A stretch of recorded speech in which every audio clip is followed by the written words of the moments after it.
Hello, everyone. We are Buenos live, dias. and it's me and the Lobster. And welcome to the chat, everyone. Let's see, we got Mac, Josie, Shane, Bill Stoner.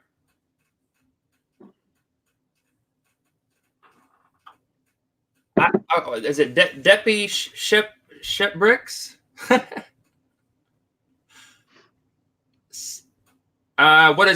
What is I all about? I am all about selling on eBay and Amazon and Facebook Marketplace and flea markets. Same with Lobster here. Yep. All right. Hello, Kathy. Becca. Greg. Boom. Justin, what's up? What's up, Justin? Midwest. Hypersync. Let's see. Landshark's in here? Yep. Hey, Craig. Let's see. Two hip chicks. It just skipped on me. HR hustler stuff. What? There we go. Joni Kramer. Bumcrack. I think I already said Bumcrack. In here? Yeah. Jenny. Reselling Addicts. Let's see. Just in Time. Hickory Springs, JR Financial Coaching. Smack that thumbs up. Yes, please. That'd be nice. That would be nice. Let's see. Make sure how does my microphone sound? This is my new mic. Sounds like you're right in my eardrum, dude. Oh, yeah. Was it bad? Like, should I turn it down? No. I think you should send me the old one and I'll pay for it. Well, it's not. So I don't have an old, like, oh, my camera has the built-in microphone. Oh, okay. But it's not that good. Right. So. But something kind of exciting. I just hit 400 subscribers. I saw that you were at $3.99 this morning. So that's nice. Congratulations. Let's Eric, see. Amy. Welcome, Eric, Harry, and Chris. Harry. What's going on, Harry? Over the years, Tim. Tim's in. All right. Yep. Well, we got 39, man. It's pretty good. We got Val in here. Val's here. Yeah. Jennifer. Dude, your thumbnail. Yeah. I think your thumbnail. Oh, yeah. Thumbnail was awesome.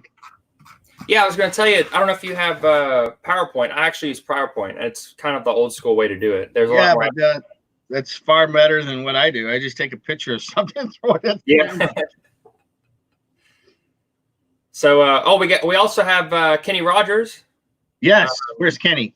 Oh, there he is. There. We got Kenny in the house. There he is. Susie. Good morning, Kenny. And Big Red back there. Wait. So what's the little guy's name? Big Red. Yeah. I don't know what his real name is. Well. Big Red. He likes to dance. Gregor, thank you, D. Oh. All right. Nina. Yeah, was it? No, he's like. Yeah. Kind of reminds you of one of those used car lot. Yeah. Where things it's like, that are in the. the. Like out and Yeah. Oh.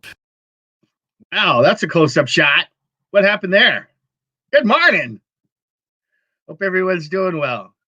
So, yeah, we'll see what happened to Brandon. I guess I'm going to have to entertain you for the time being. So good morning, everyone. I'm back. There you go. Woo, dude, you scared me there for a minute. I was dancing too aggressively. Yeah. I guess I hit something. So. Good morning, Dee. Yeah, you got to warm us up, Val says. There. All right. Let's see. Oh. Midwest Picker. Good morning.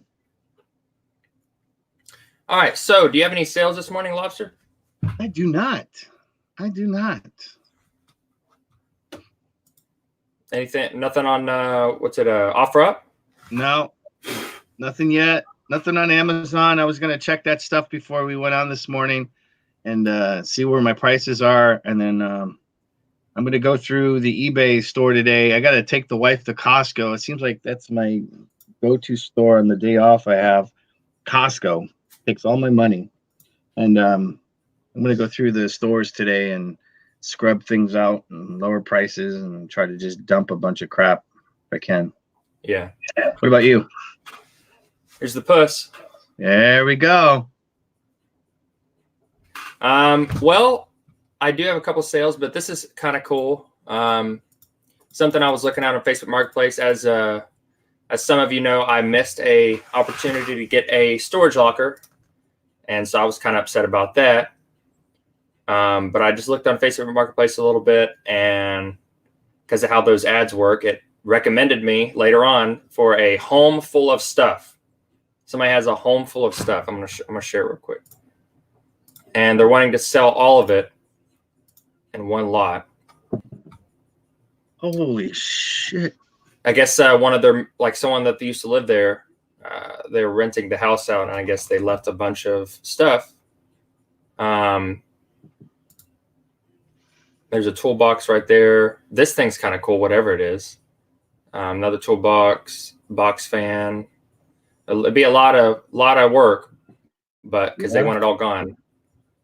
I like that little entryway umbrella stand thing that's in the middle. Whatever the heck. Yeah. Yeah, it's in the mirror.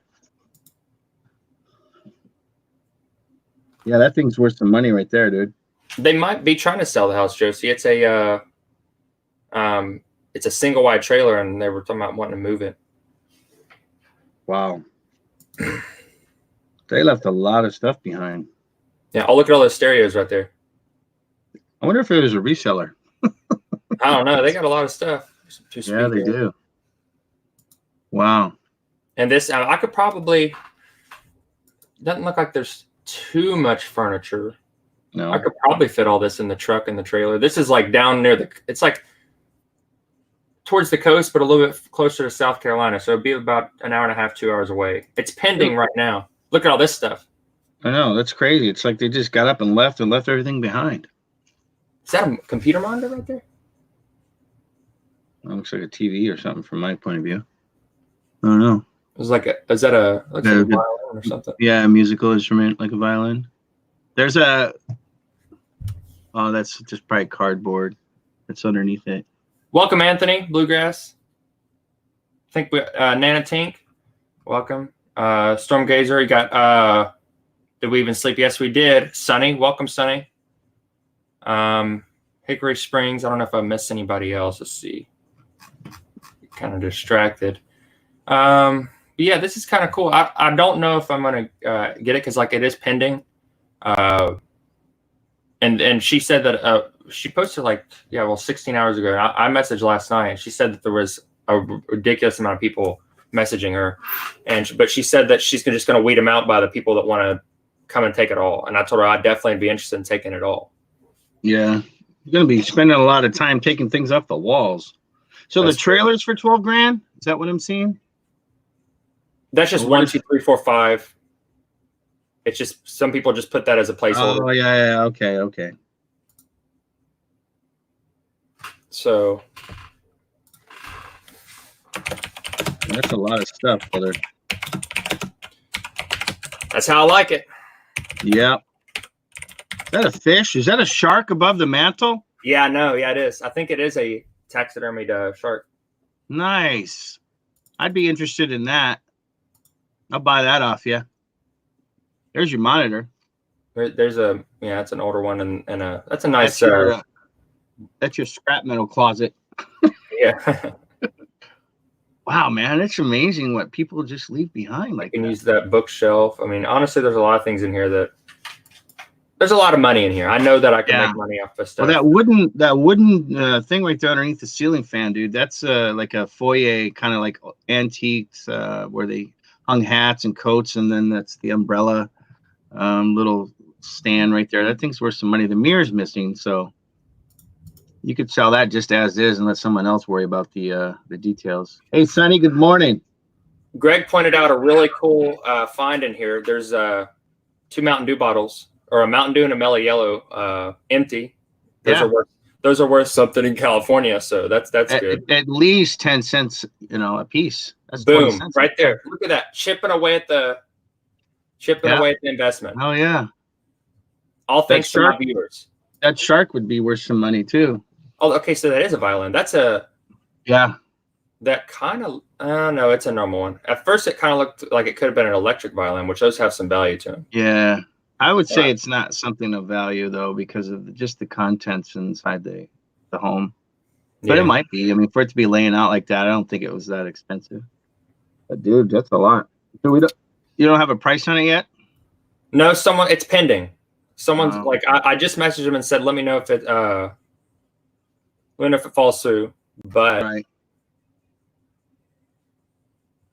we'll see. Well, let me know, dude. I hope you get it. That's a lot of stuff, though. It sure is. I wish I lived closer to you. I'd go help you with that one for sure, for a hot dog and a beer.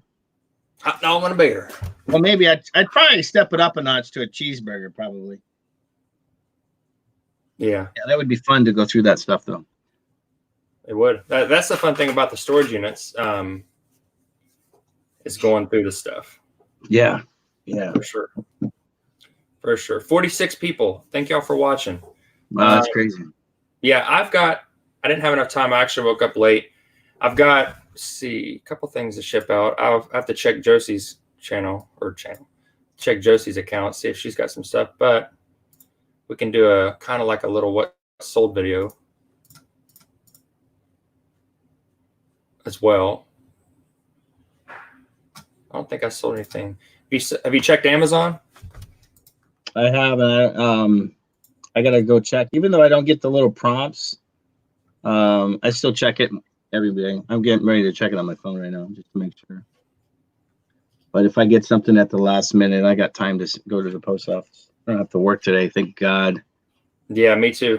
Me too. Because my birthday's on Saturday, and it's gonna be 12. You're gonna be 12, right? Yeah.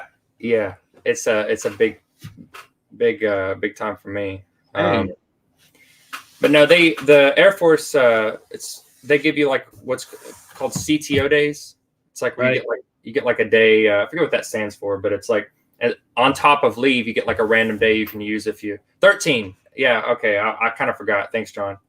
Welcome, Nevermore Antiques. Georgina's in the house. Fishing and picking. Who else did you say? Georgina. Cajun reseller. Georgina. Welcome, Georgina. Did we say hi to Midwest Picker? I believe you did. I think you said hello, Midwest. Always got to make sure we show some love. Justin, is Marie in here? I don't think I saw Marie in here. Nevermore Antiques. So today I found an earring in my travels when I was walking, and it's 925. I'm going to make a pendant out of it.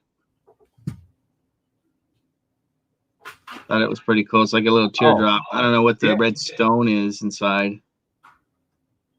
But it's silver? Yeah, it's silver on the perimeter of it. It's got the stamp of 925 on it. I thought it was pretty cool. Yeah. It looks like it's a resin, something inside that's like got filled, but there's the 925er. Oh yeah. You just have one? Yeah. So all I'm gonna do is make a necklace out of it and probably give it to one of the girls. Make use of it. There she is. Hey Marie. Let's see. Eclectic elephant. Or a fishing lure. Yeah, a fishing lure. There you go. It might be a bad idea. I don't know, but I don't know if I want to stick that in there. That's a little bit of silver right there. Yeah. Well, let's see. I have 9 things on eBay. So there you go. I might just go and pick them up out in the garage real quick and come back. Got to check Josie's account. See if she has sold anything. Yeah, it might be called. It might be that comped time off. Is that what they call it? That might be what it is. That makes sense. I mean, it does make sense. You know, everything is an acronym in the military. So right. Jamie never contacted us. I saw he commented on your on my video. Yeah. With the church or whatever. Man, there was a lot of people in that one, dude. There was a lot. There's a lot of footage I didn't include because it was just so much. I didn't. I just had all the stuff I got. Which at the end, I don't know if you saw my buddy, like me and my buddy carrying it. It was terrible. Like there was like we had so much stuff trying to get to the truck. But I haven't even went through that stuff. You haven't gone through it yet? Nope. Yeah, you're adding to the death pile, sir. Sure am. I went. I might bring it in here, and we can maybe go through it a little bit. Yeah, let's go through it, dude. Let's check it out. I'll entertain for a minute. Oh yeah, I am getting some stuff piled up around here. So you're gonna end up like me. That organization thing that you got behind you is gonna end up in a pile. Or I'll just like shove it to the side so that no one can see it. You know, no one can see it. I have my reputation to uphold. Everyone's looking at that going, man, if only. Morning, Mac. I saw you were the first one in there today. Jan, hello. Well, at least you know that, Josie. Let's see.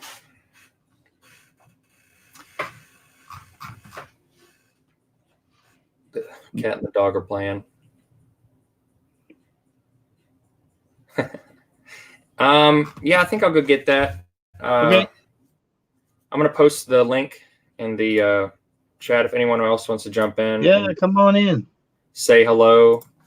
Talk about all kinds of shenanigans and whatever. That's what these things always turn into anyway. We're gonna try. We're gonna try our best to just talk about reselling. Well, I mean, we gotta have fun at the same time. I kind of get burned out at times, but like some people don't want to hear and see about it all the time. But you gotta have fun too at the same time. But how much stuff did you get? All the haul? Yeah, when you went to that rummage sale. Well, I got the beehives, and between the beehives, there was 2 other yard sales I went to that I didn't. My GoPro died. Right. Well, sorry, there was another yard sale, and there was 2 thrift stores I went to. So I have a decent amount of stuff that's out there in the garage. Like I filled the truck up on the inside and the truck bed. So now, can you safely say that you make more money selling things than you do in the military? Not profit. Okay. If you talk about sales, yeah. If you talk about gross, yes, but not profits. I remember when I was stationed in Hawaii, I would sell. I would buy things in between paydays on the 1st and the 15th, and sell them on the 1st and the 15th when everyone got paid. And that was my way of making money when I lived over there. Hey, John, I don't know how long you were down there. I just real quick. I just popped in. You caught it pretty quick. Okay, good. Good morning, sir. Good morning. How are you doing today? Good, bud. And you? Oh, pretty good. Just sitting here at the store listing stuff. Right. I have these chrome strip moldings on the side of like brand new Chevy and GM pickup trucks that I picked up, and they weren't selling in a lot. And I had this epiphany that maybe if I broke them up, because if it's a new pickup truck, you probably don't need chrome strips down both sides. Right. And maybe one got damaged, and I started looking them up, and I'm like, I already sold one of them for $150, the whole set. And I was like, dang, that sells for like $75 a piece. So I kind of lost out on $150 worth of profit on that other set. Such is life, I guess. But so sometimes you can break stuff up and make a little bit extra money. Right. Yeah, for sure. I've noticed the Red Hot Chili Peppers shirt. Love it. Yeah, I love. Yeah, This is the Marine Corps dress blues behind you. Love that. Mm-hmm. Yeah. Intensely. However, I've got the Ford cap has got to go, son. Oh my god. I've got Marines. I've got the Army here. Army. There's the Army. I see the Air Force right there. Yeah, there's Air Force. And then I don't know if I can really show you, but over in the window, I have my probably Korean War era Navy sailor on a mannequin. Nice. I want to get the complete Marine Corps to go in the window. Yeah. But I have a buddy that he makes flags. His YouTube channel's TA Flag Company. Yeah. And he's a Marine. And I'll have him come in and do it because those guys can be tough. I don't want to make one of them mad. No, you got to make sure. I think that's one of the stipulations in like when they make movies and stuff like that. You'll notice that the uniforms, if the individual wasn't in that branch of service and they're wearing the uniform, there's got to be something flawed purposely on the uniform. Right. Really? Yeah. I didn't know that. Yeah. There almost always is. And I always point it out, it's like, right. I love watching those movies like that. And like, wait a minute, those ribbons are off. Or look, that's not right on the collar. Cut your hair, son. Yeah, right. Yeah, it was a lot of Josh put a video out the other day, and somebody commented in the chat that said something along the lines of essentially they had said he had got his whatever, and I'm guessing that meant that he had got his papers. DD 214. I don't know what it was, but I'm guessing that's what, because they were commenting about his hair because his hair's getting long, and I was like, oh yeah, that's pretty funny. You can also see he's put on a little bit of weight since he got out of the military too, just a little bit. I mean, having to keep fit and trim, he'll get big like me if he ain't careful. Hey, right? My homie Reselling. Yeah, they're already subscribed. Anybody else watching? Subscribe to my homie. I'm going to bed now. All right, good night. He works night shift, so he just got off not too long ago. Is that one of your roommates? Yeah, he's my roommate. That's cool. We were good. For some reason, I thought are you married? No, my girlfriend Josie, she's right here, the hippie flipper. She's in Utah right now. Oh, okay. And Josie said hi. She was on there. Anyway, that's what she said. Yeah. Okay. Anyway, so yeah, and I'll be joining her on Tuesday. Oh, nice. I'm going to be going to Utah, so that'll be fun. Does she live out there, or is that that's where her family's from? Oh, that's cool. So we're going out there doing some skiing and probably going to my first Goodwill bins because they got one in Salt Lake. So, are you doing Amazon? Yeah, I got a. Have you seen those new Pringles chips that are out? The Rick and Morty dill flavored Pringles chips. I mean, anything Rick and Morty's kind of had a. Yeah, I figured that once they're gone, I mean, obviously they're food and they have a shelf life, but could you imagine if you had about 4 or 5 packages of that Szechuan sauce from McDonald's? Yeah. I mean, it's just crazy how crazy Rick and Morty stuff is. Yeah. I mean, I like the show. I'm a fan. I don't know if any of y'all have ever seen it, but what is it? I'm a fan. It's a goofy show. Oh no, it's interesting. It definitely. It's just out there. The writers on that show are on another level. It's pretty. Probably LSD. Yeah. Like my favorite episode of the season so far, because I don't watch all of them, because I got kids around, so I watch what I can when I can, was the episode where Rick has his private toilet on that planet. And it's just like, who comes up with that? I watch a lot of film theory. If you watch The Nerdist or Film Theory or whatever. They do a lot of Rick and Morty episodes, and they're talking about how disconjointed, how everybody's going nuts about how disconjointed the first season of first part of the season of episode or season 4 is disconjointed on the TV show. And what they were trying to say is that if you look at it, you think it's disconjointed, but when you start looking at how it's laid out and what they're trying to do, it's just at another level. And I'm like, it's all about alternate realities. That's all it is. It's just like saying like, oh, there's so much going on. So, but let's see. Jamie, you could jump on. Anyone could jump on. Just hang out. I'm probably going to go over and get my orders because I do have a couple things I have to send out. And of course, I'll show you all what I sold. So I will be right back on that. Yeah, I think that my last video that I put out, for some reason, I started using a program called PicMonkey to make my thumbnails. And that last video that I put out, holy crap, I got like 1,000 views on it in the first 24 hours, just about 1,000 views. And all I did was use PicMonkey and started redoing my thumbnails to where, I've kind of study the YouTube thing and I watch how different thumbnails develop. And right now the big trend is to have the outline around everything. So I'm like, let me give that a shot.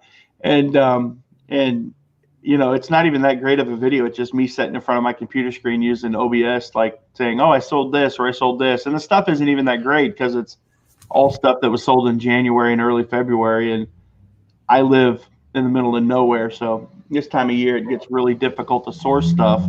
And I was going to message you the other day about that and like have you take a look at it because I thought maybe it would be something that would interest you because it's super easy to use. I mean, I grew up. I mean, I can't say I'm that old man that don't know anything about computers because I grew up in the computer age, but it was super easy to use. Like easy. Yeah, I checked it out. And Lobster was saying he wants something that kind of, put a little bit of spice on his thumbnail. So yeah, I've been trying to just be a little bit more creative and organic as all as possible. But I do think though that the thumbnails, they catch the eye to get in that algorithm. So I'm working on that. I posted a video on my timeline, Brandon, that is amazing. It's by a guy. His name's Peter something or other. He's Norwegian or something. Yeah. And it really it's a quick video. It talks about the importance of keeping your audience, of why. I mean, he explains it in a way that I've never heard anyone explain it before. Audience retention, stuff like that. And it's absolutely amazing. It's on my timeline. If you want, I can send it to you. I could even post it. I posted it. Yeah, I'll send it to you. I can't post it in the chat because I can't post links. Well, but, I'll put you on the. But if anyone out there is a content creator, this is type something in the chat. Flipping awesome. Let me pull it up. It's a flipping awesome thing. I've really beat my head against the wall trying to figure out. I really love YouTube and I really put a lot of time in it. And for it to be something that I can develop a career in, I need to become more. I need to create content that people want to watch, and a lot of that has to do with your your retention time. And he's talking about using B-roll and stuff like that, how to retain people's attention. Harry Tornado is probably somebody that's freaking hit that out of the ballpark. The dude got 10,000 subs last month. I mean, it doesn't hurt that he's, he can sing and he's a good looking dude. And, that's really, what a stud. I have none of those things. What a stud. Can't check those boxes off. Did you see what I commented on your one of your Facebook posts? Is like, what a stud. Yeah, right. No, that was my wife. I definitely married up. Yeah. I'll be right back. I'm gonna get my. No problem. I'm gonna get my orders real quick. So, what branch of the military were you in, sir? The Marines. Oh, nice. Thank you very much for your service. That's cool. Not a worries. Were you? Did you serve in the military? No, sir. I did not. I was the closest I ever got was an ROTC in high school, and I graduated in 1998 and ended up going to college. And then I got married like right out of high school. Like I was just a couple years out. Like I graduated in 1998 and got married in 2001. So I guess I wasn't that too far out. And I had ideas, but that's why I went through the ROTC. But I had issues with authority. Yeah, we all do. Yeah, I would have probably made. I wouldn't have made a great Marine, but the Marines would have made a better me. Yeah, I'm thinking for me, it was a life-changing stage of my life. If I hadn't gone in, I'd probably be dead. Right. Yeah. So, it did me good. So you don't like Ford? Are you a Dodge or a Chevy guy? No, I'm a Chevy guy, and the only reason I commented on that hat is because in my channel, I try to do things that save people money, from reselling to just DIY kind of stuff. Yeah. Lately, I've been doing a lot of car repairs on a Ford Expedition. Oh yeah, that could be. Awesome. What's your channel, my man? Are you Stumbling Lobsta? Here, I'll put I just dropped a text in there. I'll just drop something in there. I just subbed to you. Oh, thank you. I appreciate that. Yeah, no worries. I'm gonna check out your store. I saw the backdrop of your store. You got to go in. Where are you located? I live in Fredericktown, Missouri. It's a small city, a small town of about 4,000 people. Right. That is about 70 miles south of St. Louis. And I'd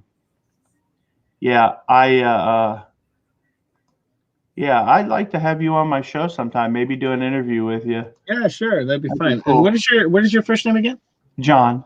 John, nice to meet you, John. It's a pleasure. Thank you. Robert. Hey, Robert. Yeah, that's people are getting ready to come in, but that'll be okay. That's the best part about having a store open is that people come in and look around and shop while I do my thing. How are you guys doing today? No, trying to stay busy here, talking to some of my friends online. We are already looking. Okay, no problem. But anyways, so we live about 70 miles south of St. Louis, and we probably have been in business here since like late April. I bought the building, so that's always really nice, you know. Right. Worst case scenario, nothing's ever going to happen, and no one can take the building away from me. So that's always really cool. Are you paid outright for it? Yeah. Well, I made some good investments when I was younger and was able to buy a piece of property, and it was just about paid off. So I used the equity from that property to turn around and buy this. So if I ended up not deciding I don't want to do a business anymore like this, then I would just sell this and pay off my property. But I've got my thrift shop antique store. It's upstairs, and then we have the basement. Where can you take the picture?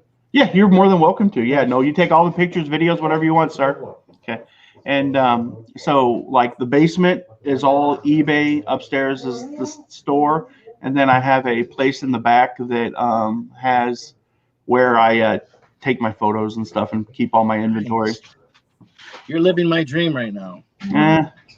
I took a lot of sacrifice to get here. Yeah.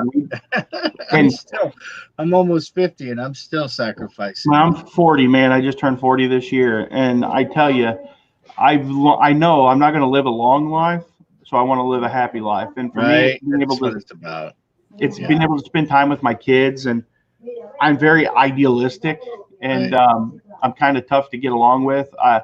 Jeremy Hales says that he's fun employed. I'm unemployable. Like it wouldn't work for me to go work for somebody else. It's not my cup of tea. I should have been born in 1930. Yeah, I should have been. For me, because I love history. I'm thinking like for like early 1900s. I want to give Over the Years a shout out real quick.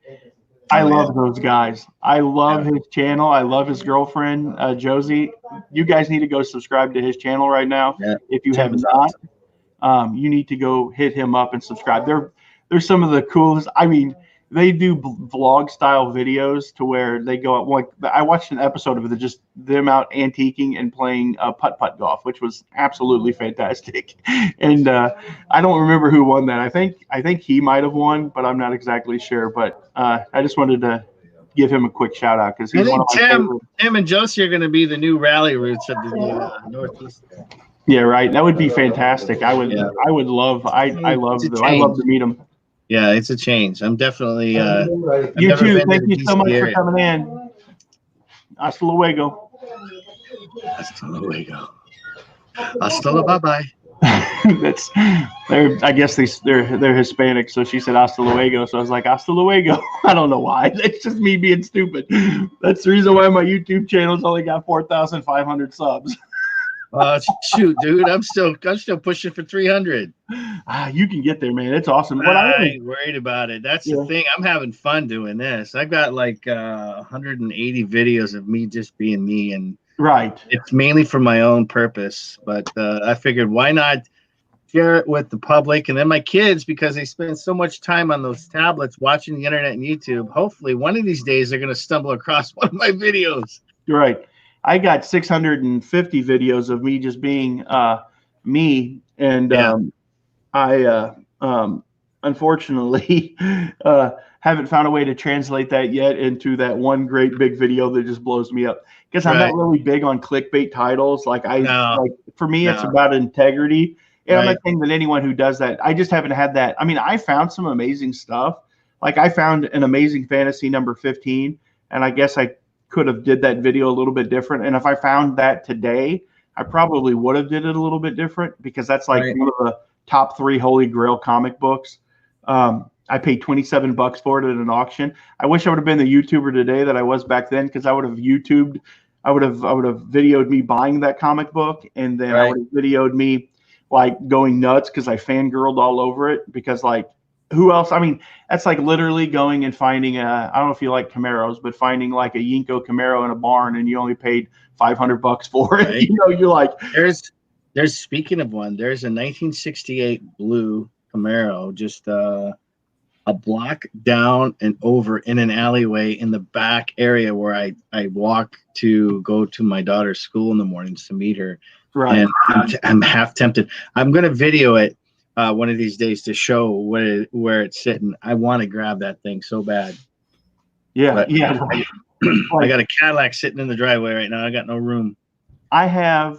We have a 2006 Ford Mustang convertible GT. It's my wife's, and I've always been the Mustang guy. In fact, the story is that this is a crazy story. When I met her, like I was sitting on the courthouse square up here. We've got a beautiful picturesque courthouse square. It's courthouse in the middle. You drive around it. And I was sitting there like back in 1999, maybe 2000. I was sitting there with some of my friends, and a blue little Mustang convertible drives by, and I go, I'm going to go buy that car. And they're like, you're an idiot. And just something inside of me said, go buy that car. So I chased these people down to the gas station, and I ended up pulling in behind them. I was like, hey, is this car for sale? And they're like, we were thinking about selling it. I bought the car. So I drive around. It's only a 6-banger. It's nothing great, but it's convertible, and it's 2000, and it's like a 1995. So it was like 6 years old at the time. Loved the car. I driving through town one day, and I seen this beautiful redhead, and she's driving this little Z24 Cavalier, and I go, ooh, I'm going to marry that girl. And like my life's purpose at that point was to chase this girl until she was mine. And what was really weird, we rode the bus together from the time she was in elementary school. And you couldn't have pointed her out to me and told me that was going to be my wife. I would have laughed at you. And we drove around, and I finally had a friend who was mutual friends. I was like, I need to get her in a car with me. And I was like, we'll get her in a car, and then you leave, and then it'll just be me and her. And this is a friend of hers, a girlfriend. And it worked out. And we haven't been apart, but one day in 20 years, we haven't seen each other. I love her. She's my everything. Like, God gave me her. Like, I can't even tell you. Like, she is perfect. Perfect for me and my personality. She's forgiving. She's gracious. She's patient. She's kind. And she's everything that I need as a husband, because sometimes I'm not those things. but crazy thing, I woke up one morning and I'm like, my wife loves Mustangs. I'm like, oh, here's a Mustang. My buddy was selling a GT Mustang with under 100,000 miles for $5,000. It was a salvage title. So I went and bought it because this is like a $10,000 car. Went and paid cash for it, brought it home. And one morning I was like, you know what? I'm going to take this car out and go yard sailing. It's just something I like to do. Put the top down. You're not going to buy big stuff, but you buy smalls, put them in the trunk. I pull up at this yard sale and I get out and this guy walks up to my car and he goes, man, I love this car. He goes, I love Mustangs. He goes, I used to own a Mustang. I go, oh, really? Because I'm like, what kind of Mustang did you own? He goes, oh, I owned like a 95 Mustang convertible. He goes, I go, really? I go, that's interesting. He goes, yeah. He goes, I go, why'd you get rid of it? He goes, well, crazy story. We were driving through town one day and we pulled into a gas station and this guy pulls in behind me and asks if it's for sale. And I go, that was me. I bought your Mustang. I said, that was me. I was like, man, if it wouldn't have been for that car, I don't know if I could have ever convinced my wife to get a loan with me in a car. So I go home and I get her and I bring her, me, and we come back in her Mustang and we park in their driveway and all four of us, we have a picture with all four of us standing in front of her car. And it was really weird because they were only in for that weekend. They live in an RV and travel all around the country now. And it's just crazy. Like after 19 years or 18 years or whatever it was, that I finally was able, it was just weird how things come back around. And, it was crazy. So I'm kind of passionate about Mustangs, but I love Chevelles. I love Camaros. I'm not a fan of the Nova, but I love a lot of Chevy. I love a short bed. I want a 52 Chevy pickup truck, a rat rod with my Nevermore Antiques logo on it. I want that so bad. Oh, that'd be cool. Lowered, yeah, that's just what I want. It'd be awesome. I would love to have the red pickup truck from Sanford and Son. Right, that was a Drive Dodge. that around. Was that a Chevy? Was that a Dodge? Yeah, I think so. Yeah, or Ford. Yeah, or maybe it was. Maybe it was a yeah. And that's another car that I always wanted was like a 52 or 56 Ford pickup. Those are great looking trucks too. Right. But they're all out of my price range now. Yeah, I used to have when I was 18, I had a 71 Chevy long bed. And then I recently, within the last 10 years, I bought another one to redeem myself, and I sold it and bought a Land Rover for it. But similar to your story of chasing some person down with a car, I was at a barbecue joint here in San Diego in the east part of town, and I saw this guy driving down the road in a 1969 Buick Sport Wagon. And it was beautiful, station wagon of all things too. And I was like, oh, I gotta have that car. And I followed him over to the Dairy Queen, and I said, hey, I'm curious, what's the information on this car? And he tells me, at the time he's pulling into the parking lot, he's putting a for sale sign in the dashboard. I paid $3,500 for the car. I sold it for $7,000. Oh my God! How much did you want for it? 500? No, $3,500. Oh, 3,500. Yeah. Okay. And then I drove it around for a couple of years, and then it got to the point where I had a 69 Chevy, I had my boat, I had the camper, I bought the 71, and then I had this 69 Buick, and I was like, well, one of y'all got to get out of the driveway. I got no room. The redheaded Buick Stepchild was the one that had to go. Yeah, but he was beautiful. I sold it to some guy up in Corona, California. Oh, nice. Sold it on the internet. That's nice. Where are you located at? In San Diego, California. You're in San Diego. I wasn't sure at the Lobsta. I wasn't sure if you were from Maine or Massachusetts. No, that's just a joke for the rest of the community. That the channel says Lobster, but everyone says, oh, you got to say it as Lobsta. Yeah, right at the end. So I just do that. You guys had that case of coronavirus out there that they found yesterday or the day before. Yeah, that's not something to ignore. That's a serious matter for sure. Yeah, the CDC really dropped the ball on that. I'm actually a member of a private Facebook group. I run a page called Doomsday Preppers on Facebook. We've got about 30,000 preppers. There you go, Lobster. I know, right? That are on there, and and I kept posting stuff about coronavirus, and there's two types of people I really on this page. One that thinks the world's going to end because of coronavirus, and the other one is the people that bury their heads in the sand and go, the flu kills more people. And I'm like, somewhere between the two is probably the truth. I'm like, Right. yeah, the flu does kill more people, but the coronavirus is, it's a beast. It's killed more people than the SARS right now. Yeah, and it's 1,000 people. SARS killed in 120 days. SARS killed less than 900. But it's really weird because not to get. I mean, this is a reselling channel. Not to get all in the conspiracy theories, but it's really weird because it seems to target Asian men worse than any other ethnic group, and it's really an interesting bug. It can live outside of the body on surfaces up to like 24 days. And it's airborne, and it can be transferred from individual. It's got an R naught value of like 4.08. It's just, I did a lot of research on it because that's my personality. I'm always planning for something, challenges in life. I don't know. Asian men in China. Yeah, flipping particles. Yeah, it's D. It's bad. I'm telling you.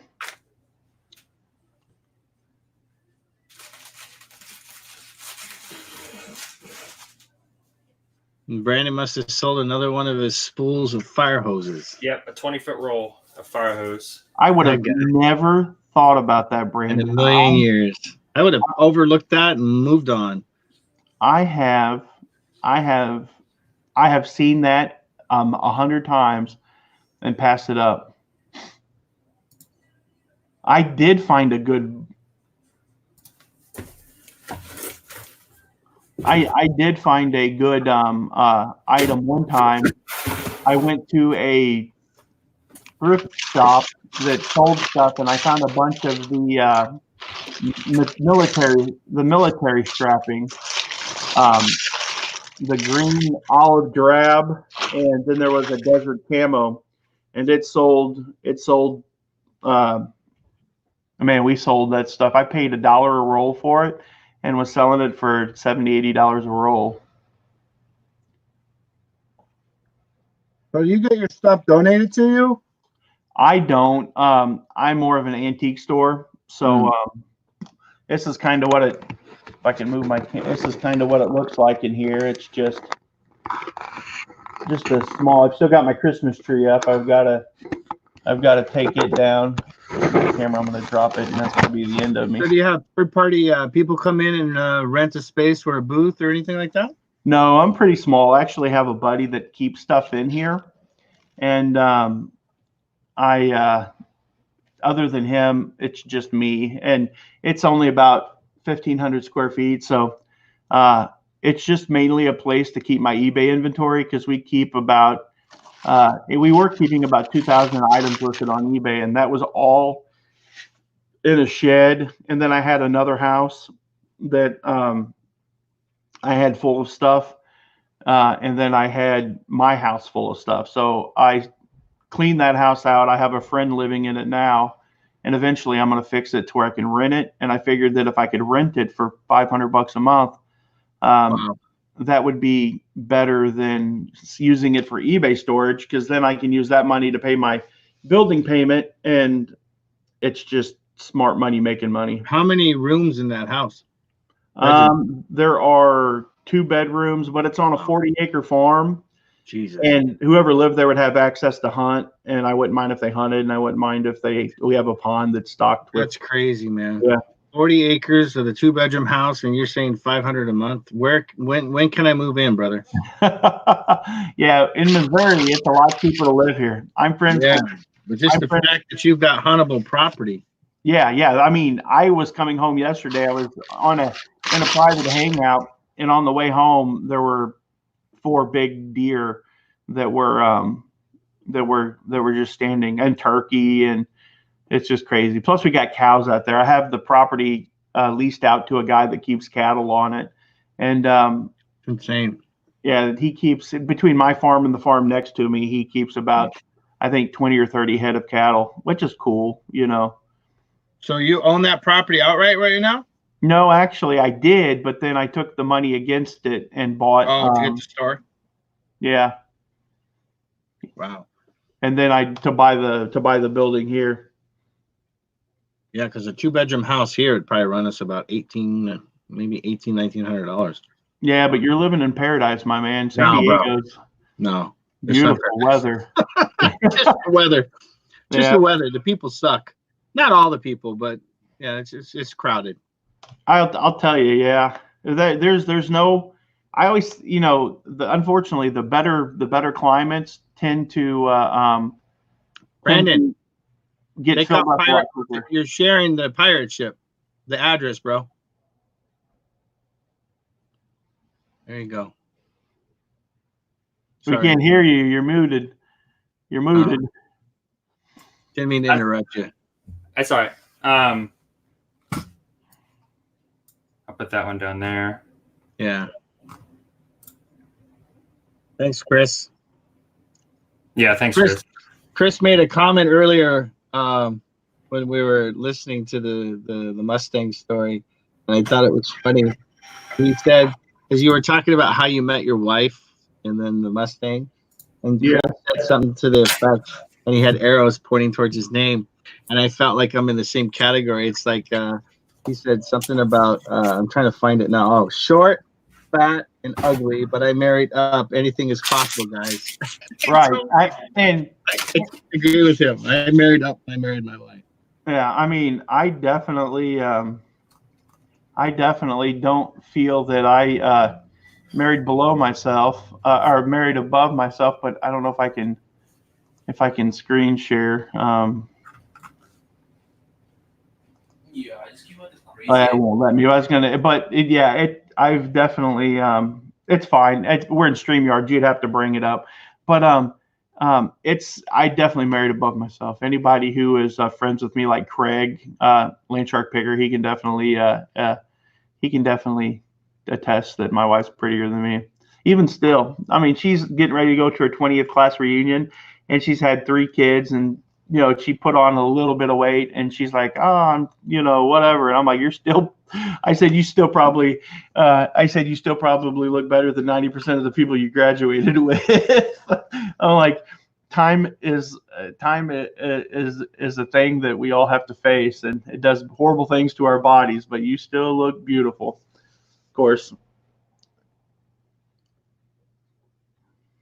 Yeah, Craig said. All right, Brandon, what are you going to show? You got your show and tell? He's muted. He's playing with his cat. Let's do it, bud. Well, I finished my burrito. I was talking to my roommate about something, my buddy. But yeah, I guess I'll go over some of the things.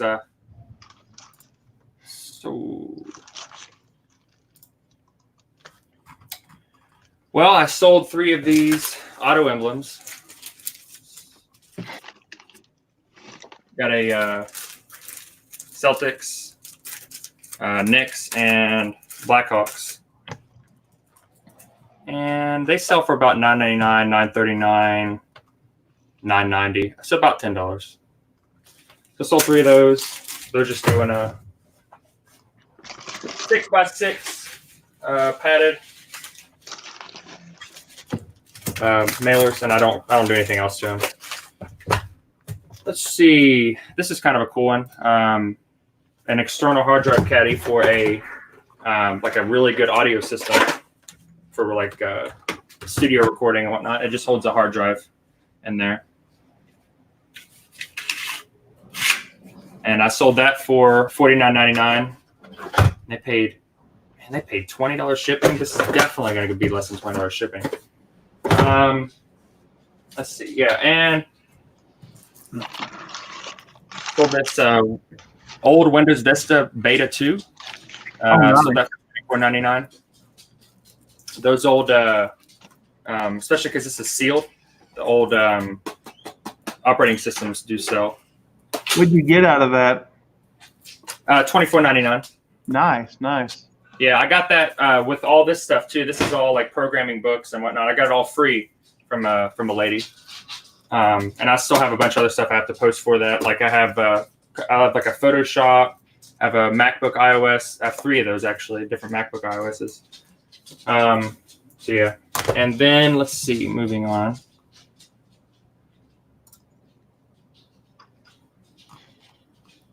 Sold this book. This is actually autographed, I believe. Maybe not. No, it's not. But I did sell this book for $16.99, and they paid for shipping.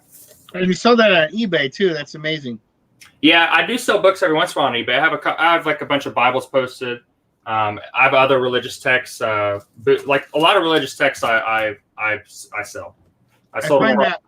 that religious material is a people love it. Like I sold a Quran yesterday or the day before, and then I've sold a couple Buddhist things before. This is interesting. I've never sold anything like this. This is kind of along the same lines. I'll pull it up. It's a lot of like fantasy, like dark magic witches things or whatever, like books. Wow. Sold that for $29.99, free shipping, which it'll go media mail, so shipping won't be too crazy. And then the fire hose isn't on here anymore, but I did sell it for $19.99, and the buyer paid like $17 shipping, and then I ended up actually getting that for $8 ship because of pirate ship. Everyone loves pirate ship. Yep. I don't know if that's like Mac. I don't know. I mean, I really don't. He said, "Does anyone stay away from Chinese restaurants?" I couldn't tell you. I don't know if that's a thing, but I'm sure some people do. I don't know. Like I said, I don't know. But I do have to package some of those things, so I'll go ahead and start with the easy stuff. Oh yeah, I didn't do this one. This is a license plate frame, Florida Seminoles. Sold that for $13.49 for shipping. Florida Seminoles. What is that? It's a well, just a college team. College. Florida State. I love stuff like this because it's literally like hassle-free. I literally just slide it in an envelope and that's it.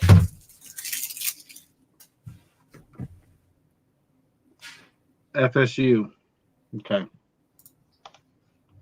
Yeah, the small stuff is great. I love small stuff. People can be like pretty snobbish when it comes to selling items that are like low profit items. For like, you know, if you make $10 on it, I love those items, especially when you can just slide them in an envelope.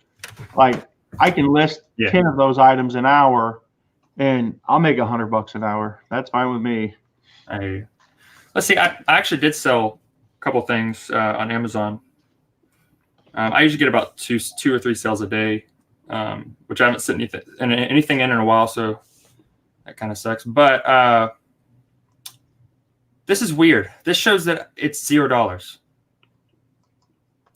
and I know that it's not $0. Like I don't know if I have any left on here. Yeah, I do, and it's $14.95. So I don't know why it's showing that. Maybe it's just because it's a pending transaction. I don't know. Well, they haven't. Yeah, they haven't paid yet. Typically, it will show like they haven't paid either. Pending $7.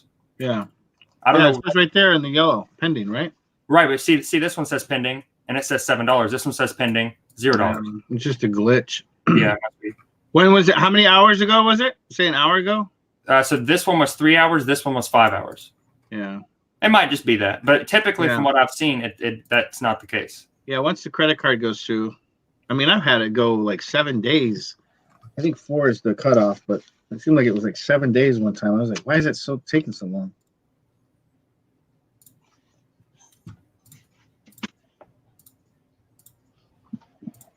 Oh, why am I doing that? Oh, let's see. And I have some drafts that I was working on.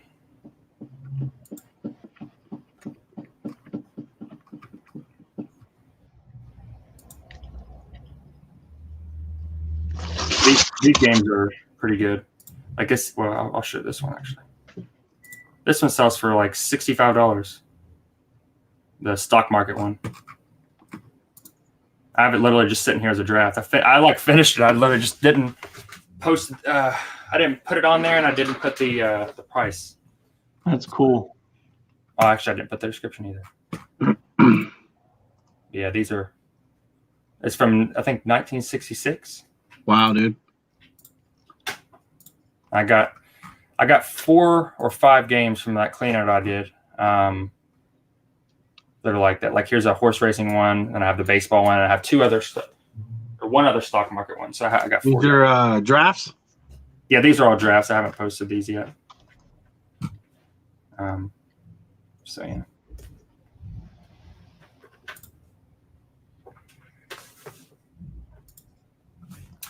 All right, let's get that packaged.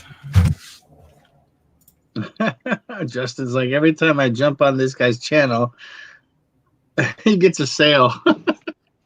It's a good omen. It's a good omen, Justin. You should keep doing it. You can sell out all of your stuff. Mac, yeah, that would be my see you thing. later, Mac, if you're still here. Have a good one, bud.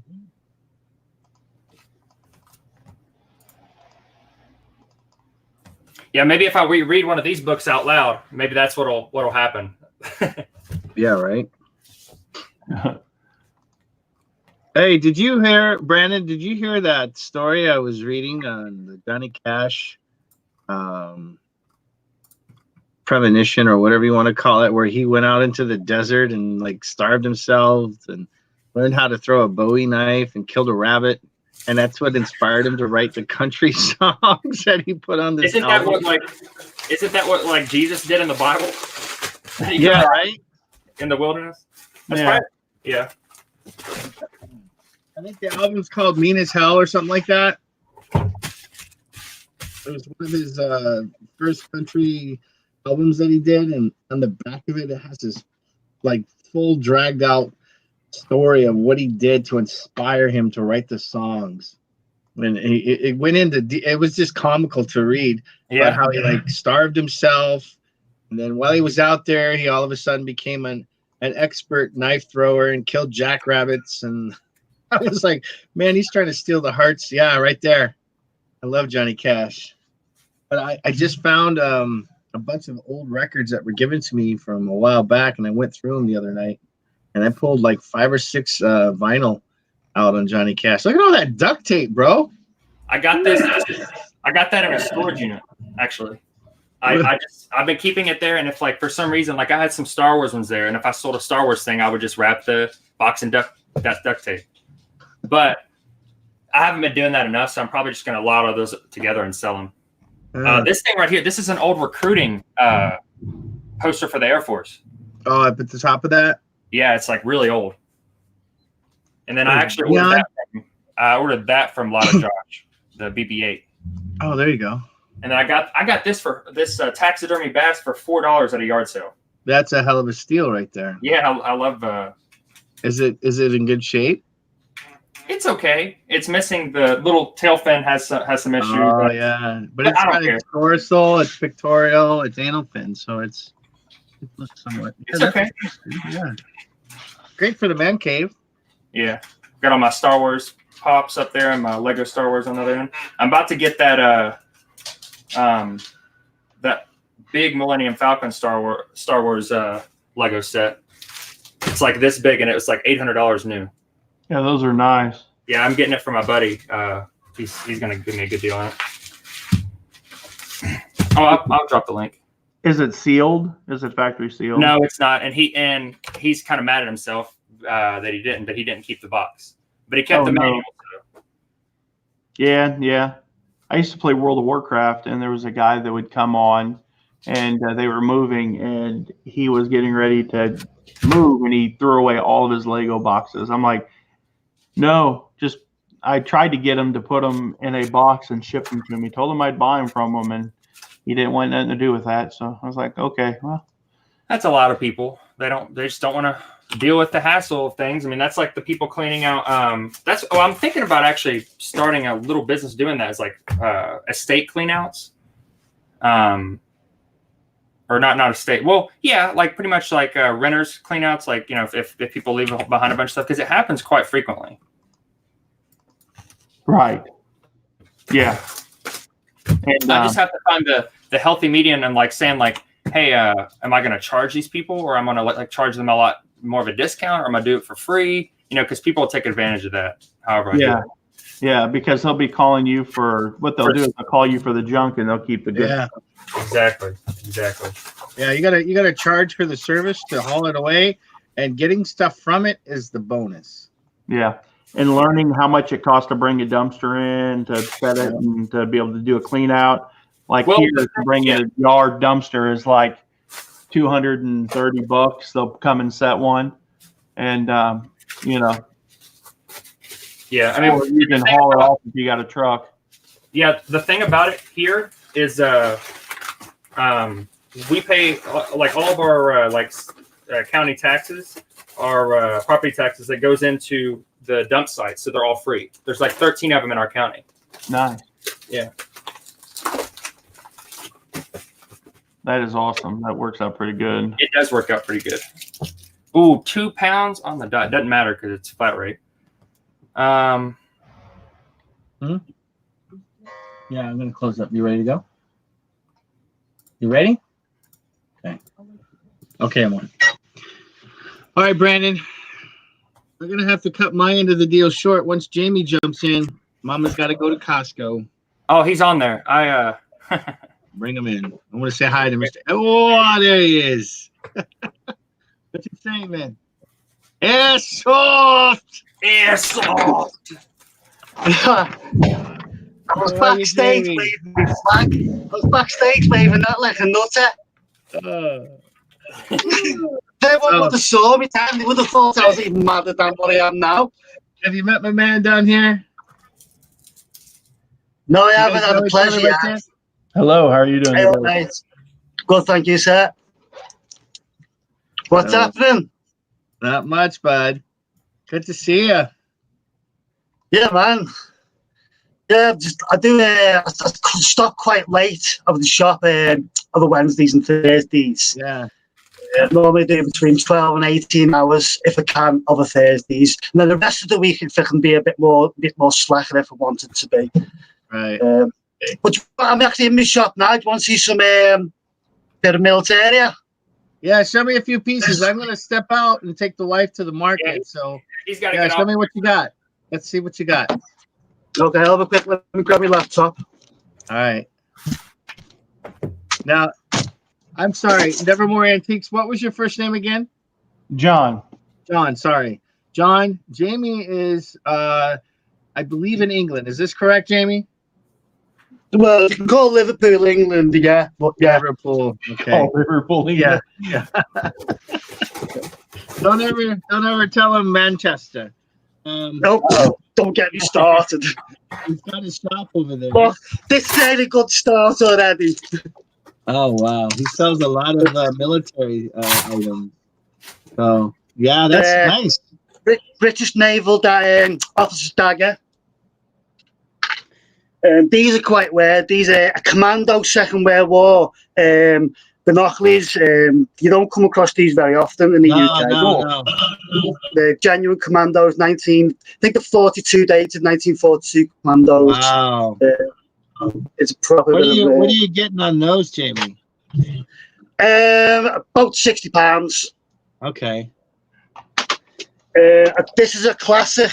It's a Lee Enfield 1907 bayonet.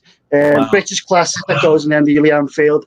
It's in really nice mint condition with your scabbard. The fetch about 95 UK pounds at the moment. Yeah, right. That's cool. After the years, the price of military goes up. I had a buddy. We were out yard selling one time, and he picked up a box of stuff at a yard sale, and he paid $1 for it, and he got it back to his place, and there was a pair of binoculars in there, and they were really unique. And he started doing some research on them, and they were German, World War II German U-boat binoculars. And he ended up, was it that long? I don't remember, man. This has been years ago, but they had like some kind of UV coating on them, and he ended up selling them. They went somewhere overseas somewhere, but that was back on eBay when you could sell all kinds of stuff on eBay. And even back then, I think he got like $1,000 or $1,200 out of them. It was crazy. I'm actually glad that you said that because I have some binoculars that I've got a perfect individual in here that could help me identify. Yep. That's why I think it's important that we all connect with one another and have specialties. Like, what is? Give them the information. Is there a name on it, Brandon? Let them There's see nothing. Nothing on it. I took it apart, and there's sorry. The only thing there is 11259. Is it military? I'm pretty sure. Has it got the any kind of crow? We in Britain we have the crow foot mark, which identifies the British symbol. You Americans, you have the NSN number, don't you? 01 or the NSN. Yeah, I know what the NSN looks like, and no, there's no NSN on here. It's from China. It could be like Eastern Bloc type, by the shape of them. They're not like commercial. They look like Eastern Bloc looking to me. You know, like a third world country type, like a poor man's binoculars type. Yeah, it's probably like for outdoor, like a sports shop. Just for what I can see by pictures. If there's no kind of any kind of markings on the lenses, anywhere by the that point where you're pointing at, there should be a mark there. Brandon, is it on the front there at the bezel by the front, that knob that you were touching? There's no markings on that. Yeah, no, I said there's 11259. Oh, okay. MREs, yes. You love them. Constipation. Find nothing at all. But hey, in the time of need, what year are those from the 80s? No, those are the brown. Those are the light brown ones. Those are probably early. Current issue. Nice. It's like, I mean, this is about 25, 30 pounds. You know, right. Probably recognize it. Is it covered with like foil or something? What's on it? Or like plastic? It's a cat tourniquet. Oh shoot! Tourniquet for when you stop your bleeding. You wrap it around your part and you wrap it around and it stops the bleeding, like hemorrhage and all. But they're like quite good because it's red tip. Do you know what the red tip means?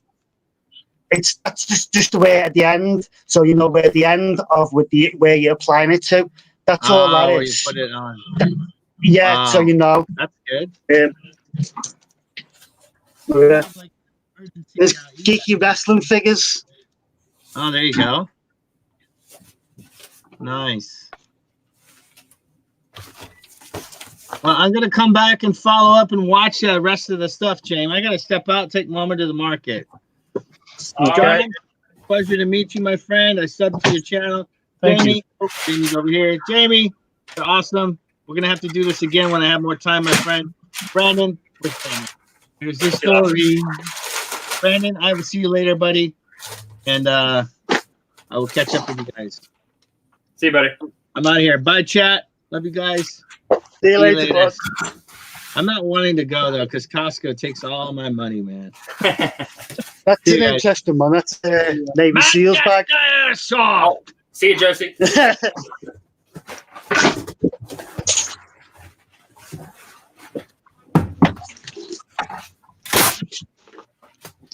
yeah, what sort of stuff do you deal in, Nevermore?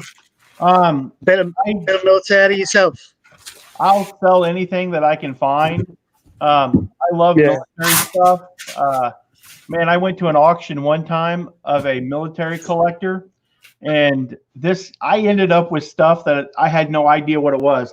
I ended up with like the switching mechanism to launch for like cannons that were in the Army for like military, like big pew-pews. I can't remember what it was, but it was an artillery mechanism. And if I knew what that stuff was at that auction, they were selling these for like $5-6 a piece because nobody knew what they were. And when I went home and started doing my research, I was like, holy crap, I can't, so I sold them for about $250 a pop, and I had 5 of them, and there were 20 on the table.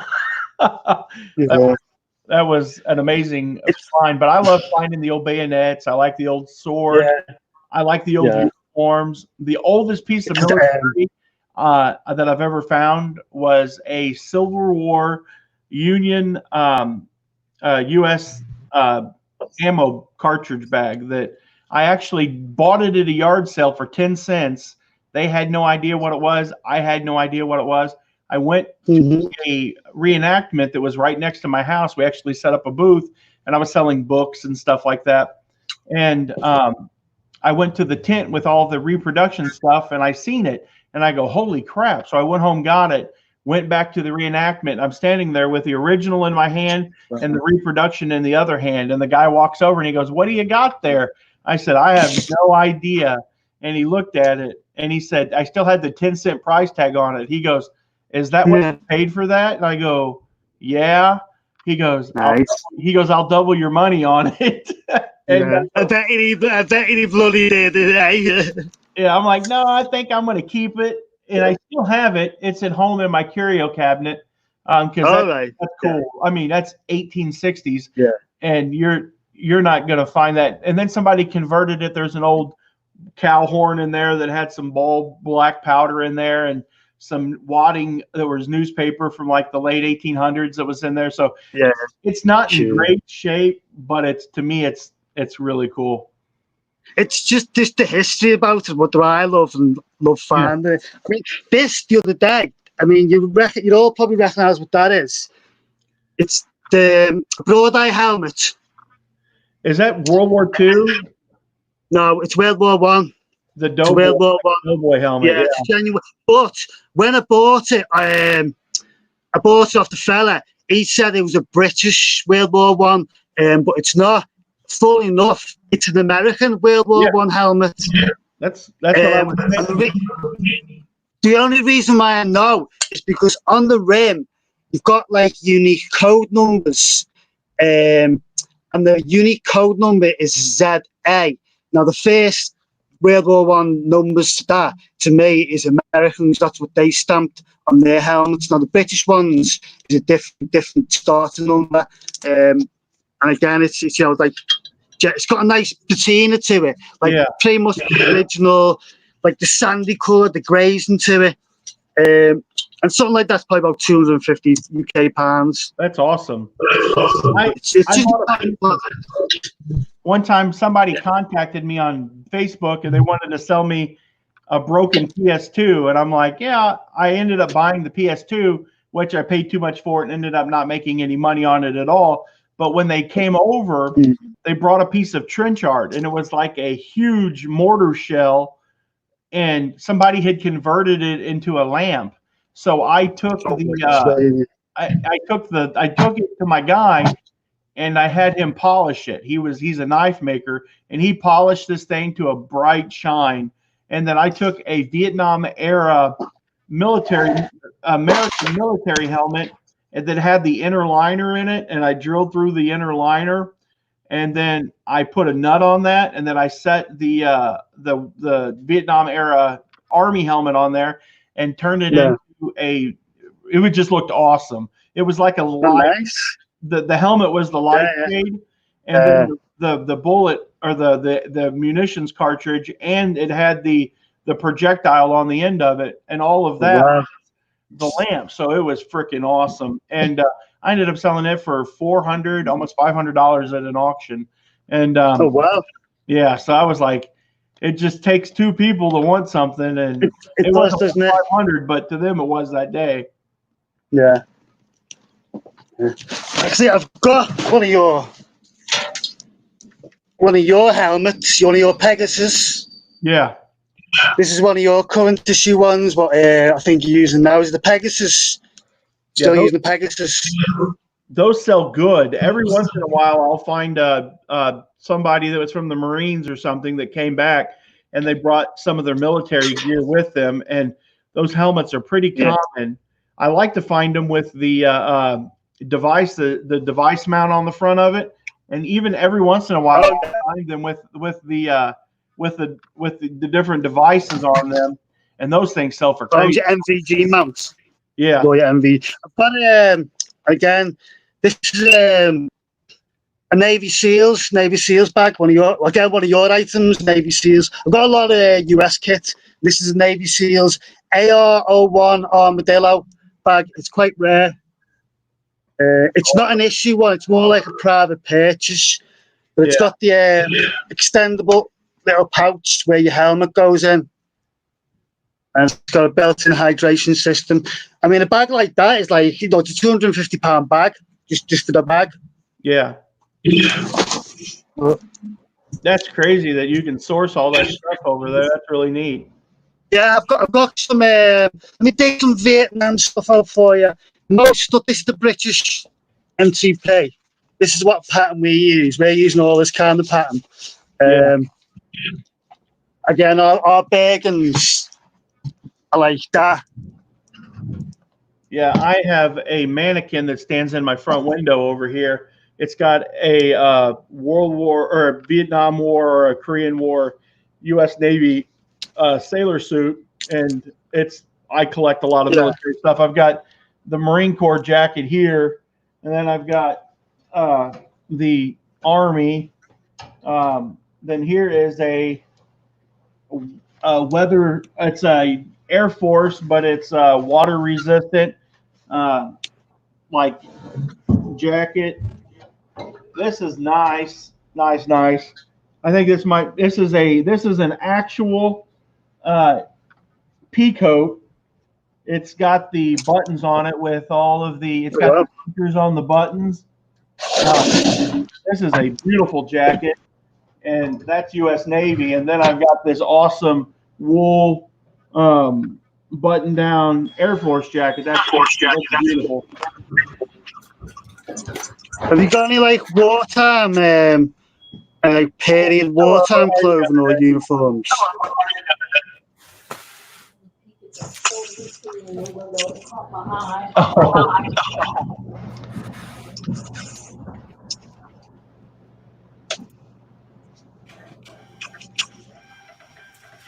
Have you got any period wartime uniforms or anything like that?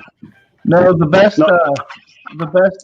thing that I found was I found a World War I uniform at one time that had the hard to source. About share. I found it at a antique shop, and the person had it in there for $25 American dollars. So that was a really cool pickup. And it was, I can't remember, it had the insignia, it had all the everything still on it. It's pretty cool. I've got a pair of genuine World War II German breeches. Oh, those are cool. Yeah. It's actually still got the German's name in them. I saw like bellowed Ravencrofts, but they're really cool.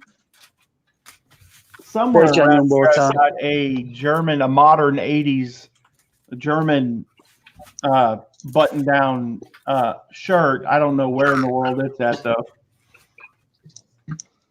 Oh. Check this.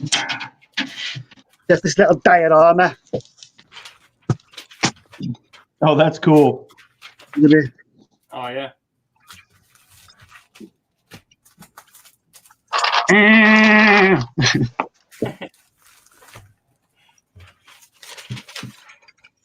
Feels that. Oh, that is awesome.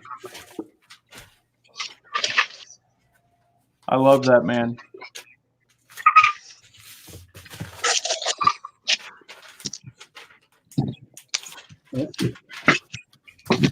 There's all my boots as well. I've got about, I think I've got about 80 pairs of boots, maybe more. Oh, wow. Got a lot of boots. The good sellers. You can buy over there? Sorry? Really? Yeah. Boys and their toys. Murray said boys and their toys. Yeah. Yeah, you like this flag. Let me get it flat. It's American.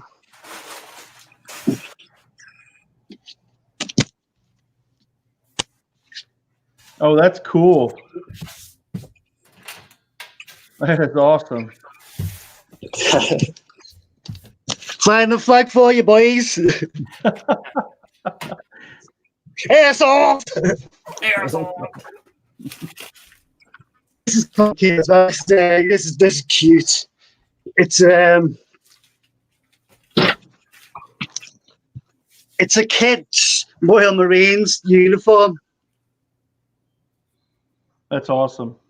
That is cool. Yeah, I've actually got the his little kiddies out. I think it's like 6 to 8 year old, something like that.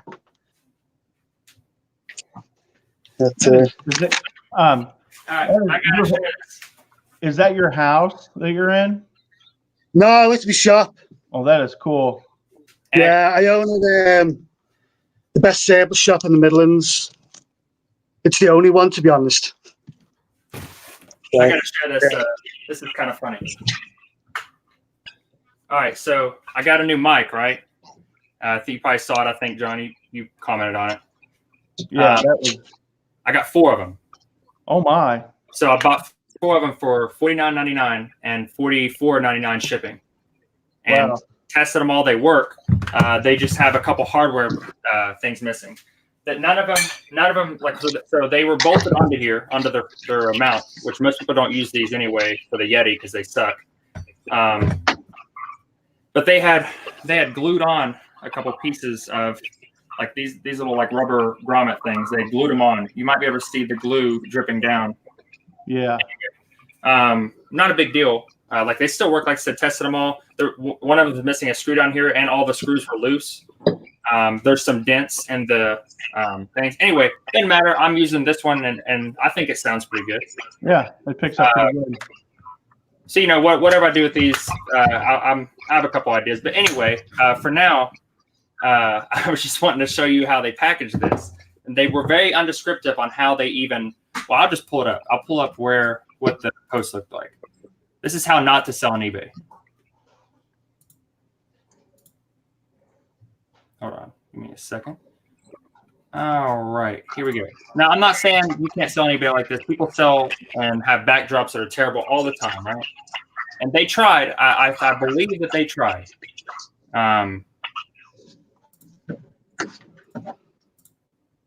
Okay, so here it is. $50, $44, $55 shipping, right? That's so they try to zoom in and show that there were scuffs, which there are. I'm not freaking out about that, whatever. But they didn't include that one of them was missing bolts. They didn't include that they were loose. And what was the other thing they didn't include? Oh yeah, this right here, this base. It's the only, they have it in pictures, but they didn't include that it's the only one that has the weighted base with it.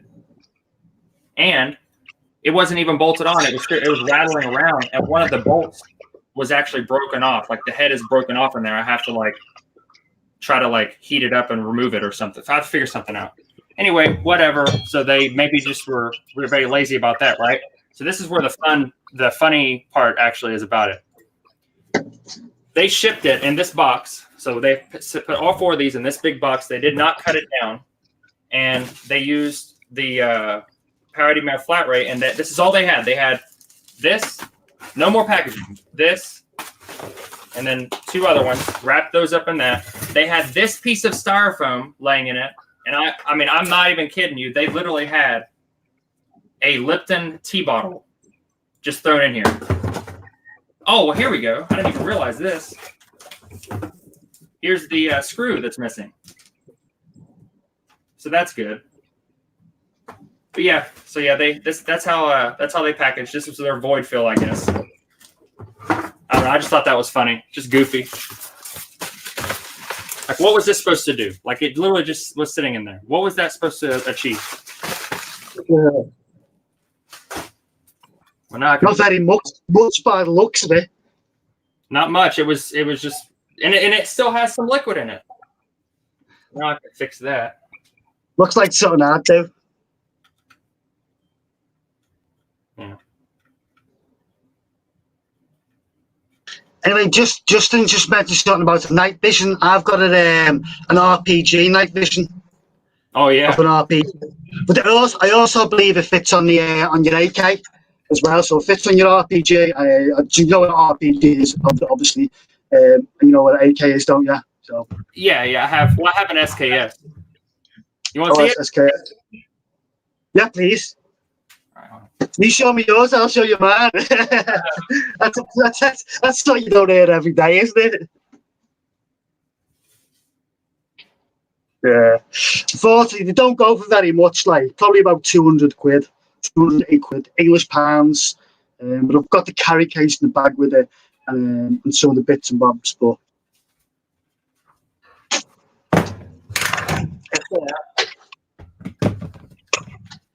I fired the airsoft version, not the genuine version. So there's the SKS. Yeah, I always found them quite long. Huh? But they're quite long, like our old school British SLRs. Yeah. Quite long. Oh, the SLR, yeah. It's got What stock have you got on that? Have you got a Magpul stock?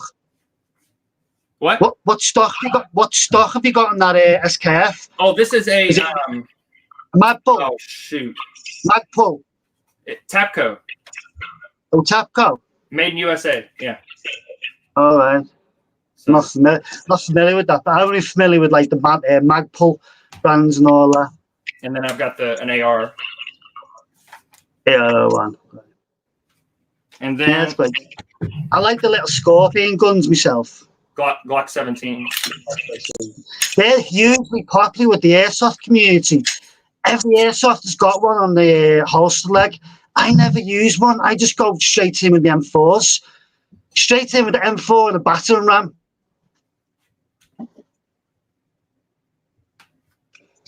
Now, can you have like these style weapons? We can, yeah, but I haven't. I only deal in airsoft. Oh, okay.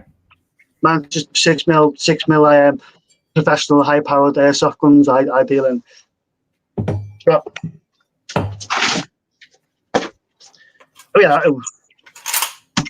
So speaking of AK, this is the airsoft version. This is the AK, but this is the airsoft version. Oh yeah.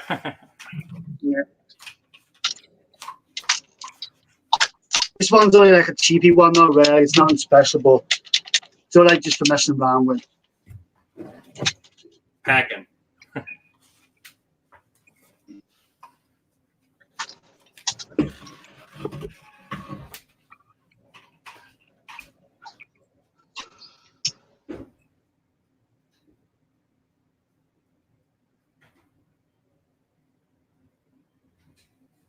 Mm-hmm.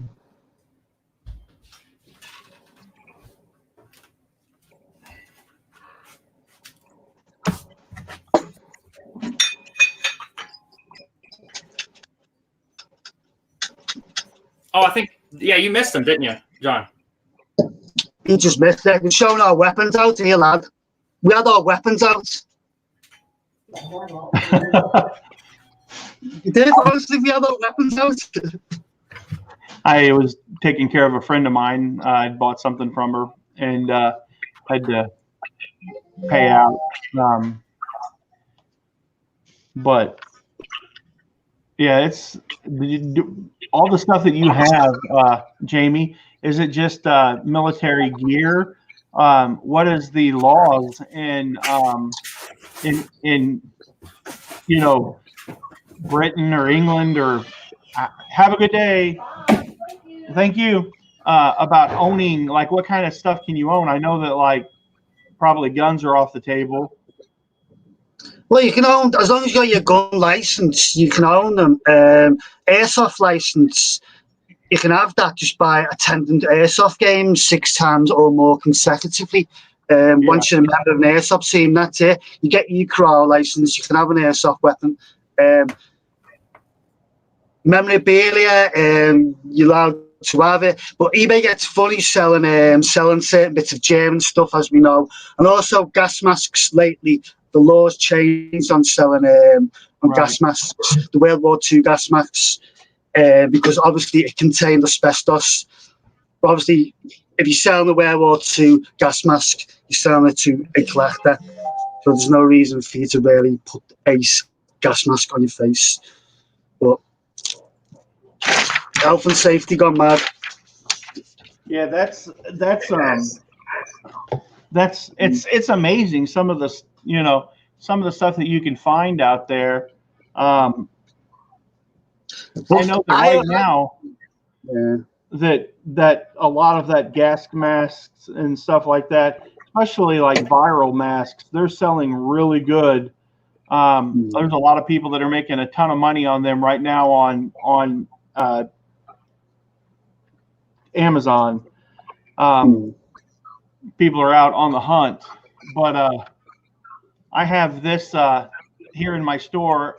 I have it's a civil gas mask GP-5 in the original box. It's taped up, but Russian, Cold War Russian, is it? What is it? What is it? Cold War Russian type, is it? Soviet Union? I'm not sure. Yeah, it looks to me it looks like Soviet Union. Yeah, it's Soviet Union. GIMP mask, whatever GIMP they call GIMP masks. I think it's Soviet Union by like the shape of it. Yeah, it's a size large. Like I said, I run a prepper board here in the United States. Well, there's people from all over the world that belong to it. It's called Doomsday Preppers. So I sell a few to them as well. Yeah, Really do it. Yeah. So the niche market.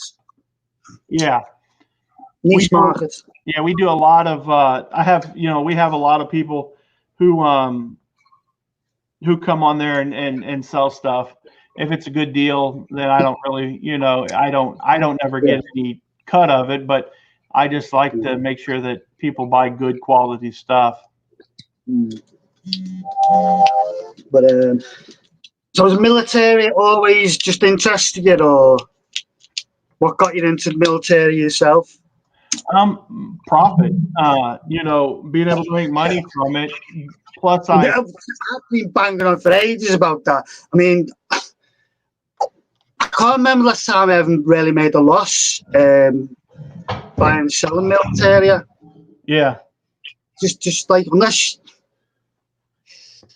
it's not what you sell. Yeah, I liked it. I was always kind of interested in it. I've always studied the different.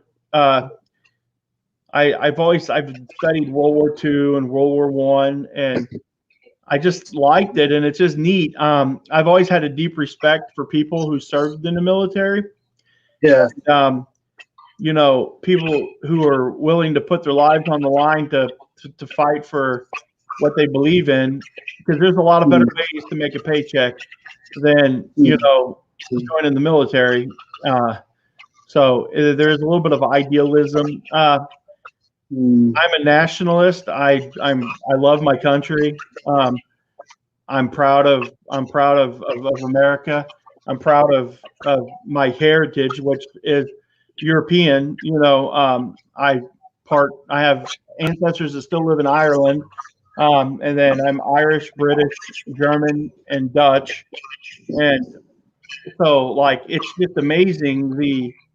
I just love history. I love history. And I love studying European history, because here in America, it goes back, American history, USA, it goes back, to the 1400s. But European history, your country ain't that old compared to our history, I believe. Your history doesn't, go as far back as as ours. Yeah, I'm not little at history. I'm no expert. I just know what to sell. Yeah. I find it interesting. The history of Britain is amazing. They can I remember studying about the peat bogs, where they would go and they would find people buried in the peat bogs, and they would be they're 1,000 years old or whatever, and they're still fairly preserved. And some of their history of it's just really amazing. The history that's there, the richness. And where I live at, in the town I live in, it was founded in I think in 1798. So before that, it was just a field or a forest, probably. So it's just amazing to know that there's buildings that, you know, over there that have they've been built longer than America's been a sovereign nation. I know, exactly. Yeah. I use a lot of reference books as well, because I think not all the time you can rely on Google Internet. So it's nice to have like proper history reference books that you can scroll back on. Right. Yeah. I mean, this is like I like that. I've been dabbling a lot in gold and silver lately. I've been spending quite a bit on gold and silver for the last 2 months, and that's quite been valuable to me. Little hallmark identification. Yeah, I had found a golden or silver spoon ladle the other day that was about that long, and I listed it on eBay, but I didn't know what the hallmarks were. That would definitely be helpful to probably know who the maker was.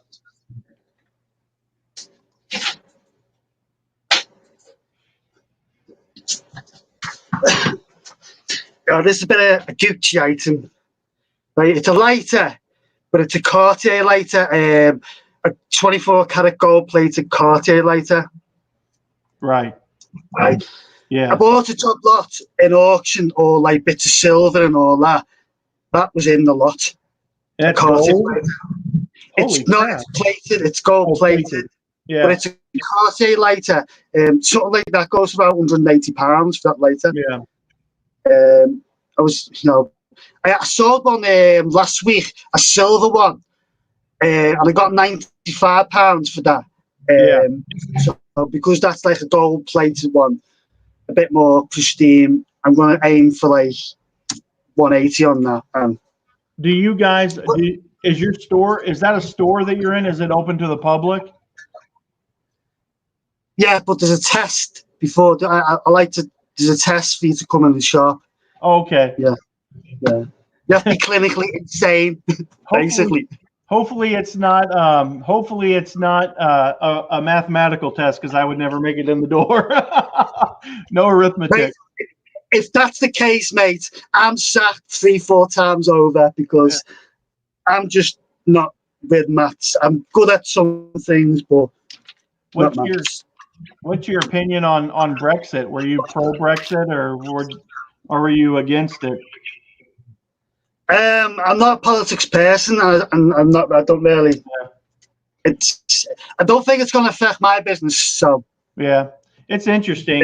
I thought it was. I mean, yeah, I guess it is a political issue, but for me, it's like I would be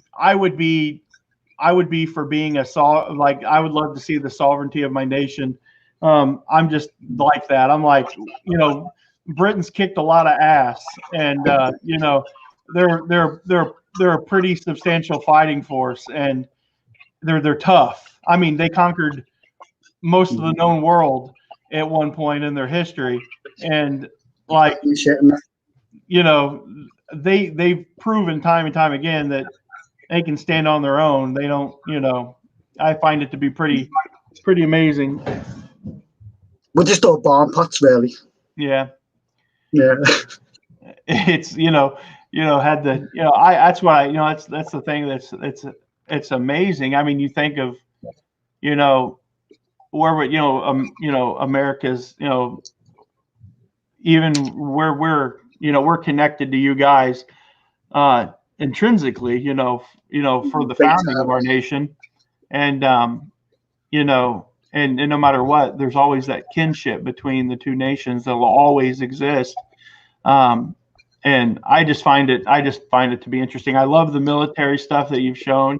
I think that's amazing. I love your respect for the artifacts that you have, and you can see that you're passionate about it and that you love it. And it's awesome when you can make a living out of doing something you're passionate about. Well, I suppose with many people, this just starts off as because I'm a single dad, you see, so I was like forced into actually making a wage, making a living, because I was unemployable. Not the fact that I'm a crazy motherfucker. It's the fact I just couldn't get the hours. You know, my son goes to school. Who's going to employ someone for like 2-3 hours a day? Is it worth me while? You know, getting out doing it. Right. So that's when I set up my own little buying and selling. And then from then, I've just forced myself into just upscale. And now the fact I own like a shop. Right. And what's also niche as well as I've set up the only shop in the Midlands. It's not one like I only own the Army Sable shop. Yeah. So I've got a niche on the market, and I have been doing for like 6-7 years, having a whole niche in my time, because everyone comes to me before they'll go on the internet because they think I can get it cheaper, or they want to come support the local business because they know, well, we can go and get it off Jay anyway. So right. Yeah. Do you find a lot of stuff local? Is there a lot of people that? Do you know what I get? As I say, owning the best thing about owning the shop, right, is I get people walking, selling me stuff, giving me stuff for nothing, for free. Here's an example of what I got given for free the other day. Oh, nice! I love this. I love stories that start like this. Right? I mean, well, he didn't give me for free. First of all, he was selling me a job lot. And he first of all started off and said, "You can have this bag of clothing for nothing." First of all, he goes, "Even if you don't buy it off me, you can have that for nothing." It's nothing special. I know it's not. It's only British RAF clothing. But it's like someone walking in the shop and saying, "There you go, Jay, there's 30-40 quid for nothing. See you later." Yeah. And it's just like, that's what, just, of course, I took it.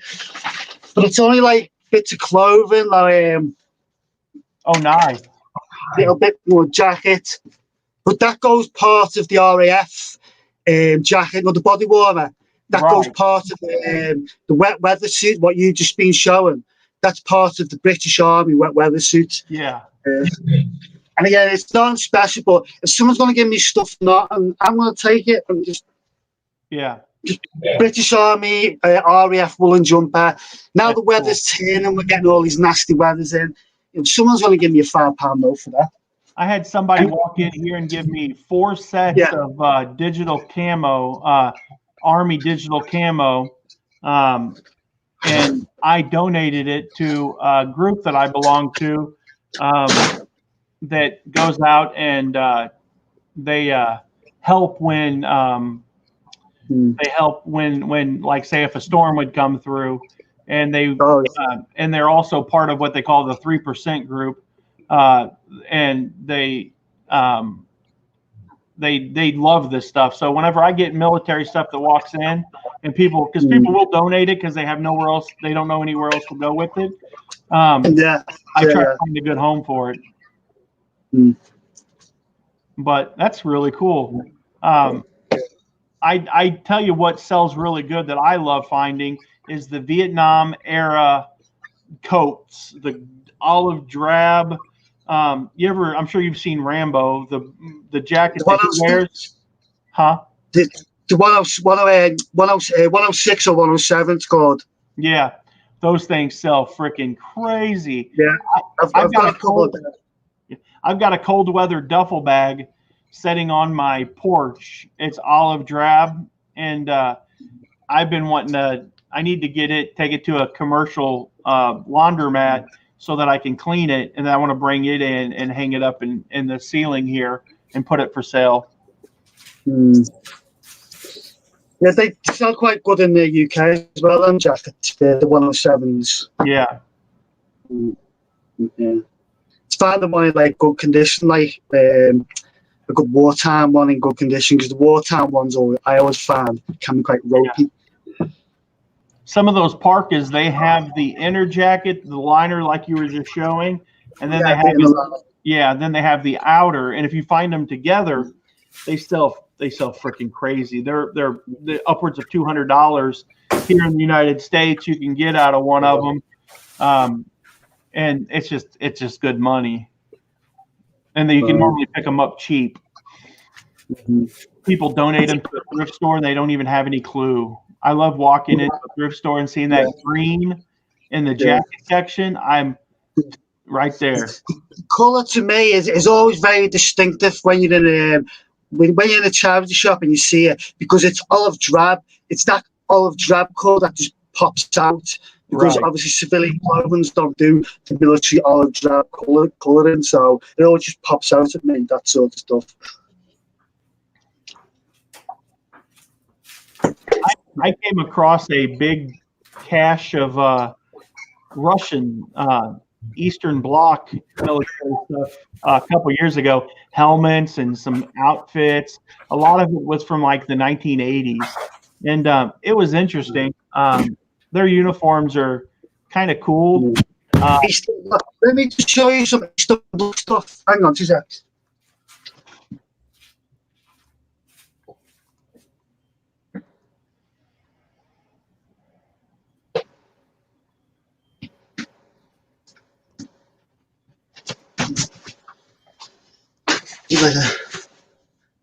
Like that's like Eastern Bloc. Oh, that is, yeah, that's cool. Like an oversmock. It's like almost like a splinter pattern. I think it's actually Belgium. I'm not quite sure. It might be Belgian. It's a really nice camo. That's cool. I like that. It's just like an oversmock. Yeah, I saw that. You've heard of Denison smocks, haven't you? Denison. What is it? Have you heard of Denison smocks? I don't think so. No, the Paras wore them in the Second World War. It's the same sort of pattern to that, but it's more like a brushstrokey pattern, because the first Denison smock patterns they didn't screen print it. They actually like paintbrush the pattern on by themselves. Okay. Yeah. And after paint times, it becomes quite worn out and washy. And them ones, they go for like 500-600 plus, depending on condition. I sold one last year, and I think I got about £500 for it. And that was just like a job lot that I picked up, just ex-surplus clearing stuff. That's pretty cool. Mm. Look at all the stuff he's got back there. This is just a crappy shelf where just all bits of stationery and bits and bobs. Yeah. I don't know a lot of the slang. Bits and bobs, so that's just like odds and ends. Oh yeah, stuff for me wires, me cables, for me photographing stuff, and just random lights. And that's funny. That's what I was just giving you a hard time, because some of the slang I'm not familiar with. He's still bringing it in. Holy cow! Showing everybody the money side of this business. Yeah, that's a lot of stuff. Looks like there's a case there, maybe with either a tennis racket or a musical instrument in it. Do you have any other hobbies besides collecting military items? Airsoft. So you like to play airsoft, huh? Or however they. I used to paintball, but the older I got, the more those hurt. Yeah. Airsoft hurts more than paintball, because the airsoft's a solid 6mm hard plastic ball. Airsoft's paintball's like a soft gel that explodes on impact, so it takes the form out. So I have to wear obviously protective like padding and all that.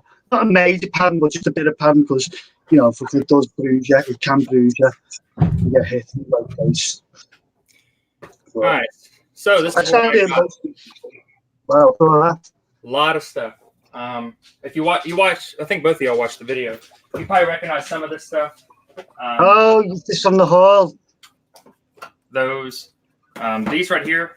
This extension sells for more actually than the game itself. This sells for like $29.99. The game itself about $20 to $25. So that's definitely a good one. Trying to be even more organized and keep things that I'm going to list in one bin, and then things that I'm going to be taking to the flea market or just use around the house, or just try to keep things organized. This was in the beginning. I haven't looked these up yet, but this was the bone china piece made in England. I don't know about that. And this was a cruise ship mug. Has that mug's got the Queen's crest on it? What's the imprint at the bottom say? It's a smaller one. Yeah. Okay, yeah, it says fine bone china, Staffordshire, made in England. That's where I'm from. Oh yeah, that was made where I'm from. Yeah, it's made Stoke-on-Trent. That was made up the road from me.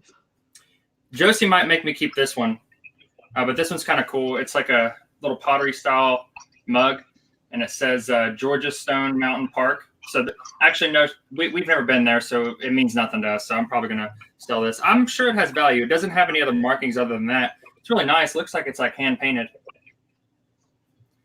So yeah, those were free. What was not in the footage was I stopped at some guy's like that set up on the side of the road, and he had all kinds of like model trains and electronics. And he had like bins and bins of like cables and these Spectrum Internet like DVR sets. Okay, so so right here we got 1, 2, 3, 4, 5 of the same Spectrum Internet ones, and then we have 2 AT&T ones. Those are like the Wi-Fi ones. He had this bunch of cables and stuff. Same thing here, a bunch of RCA cables. Some things are like new computer adapters. I don't even know what's all in here. I saw a couple things that I know I can make money on. This is probably the better one. So this actually has a bunch of, well, first off the top, it's like an old like washer hose, which I'll sell that at the flea market for, you know, a couple bucks. But then he had like, this is all stereo, like sound recording cables. Oh, nice. Yeah, and let me see if I can.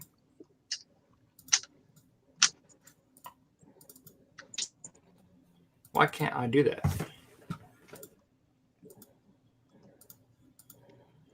There you go. Yeah, this is all that. You know the what's it? The 3-prong. Yeah. I mean that stuff sells for sure. I mean these are long ones, and probably all I'll have to do is just run a continuity test on it on each pin, make sure that those work.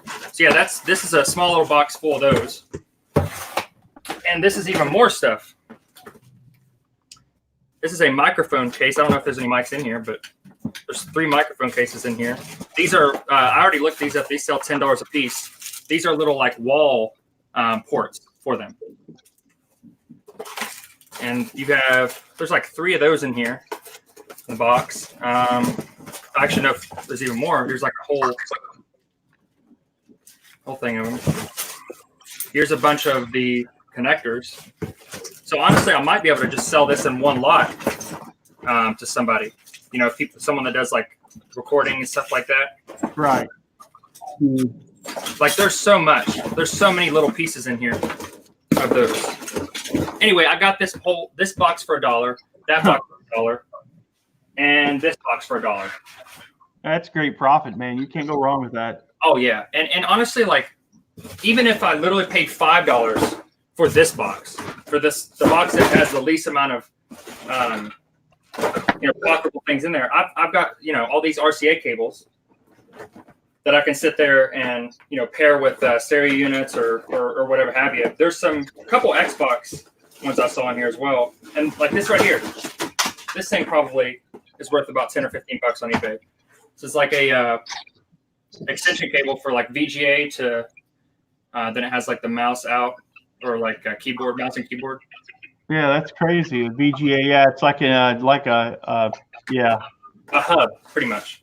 Yeah. So yeah, and then this thing, I mean, I haven't even looked that up. So yeah, that really, like, I'm glad I stopped there because there's just a lot of things that I will either use or I know that I can sell.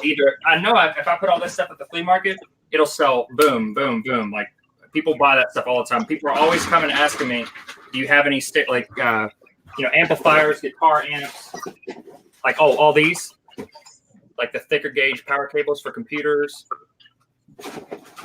Those are always good.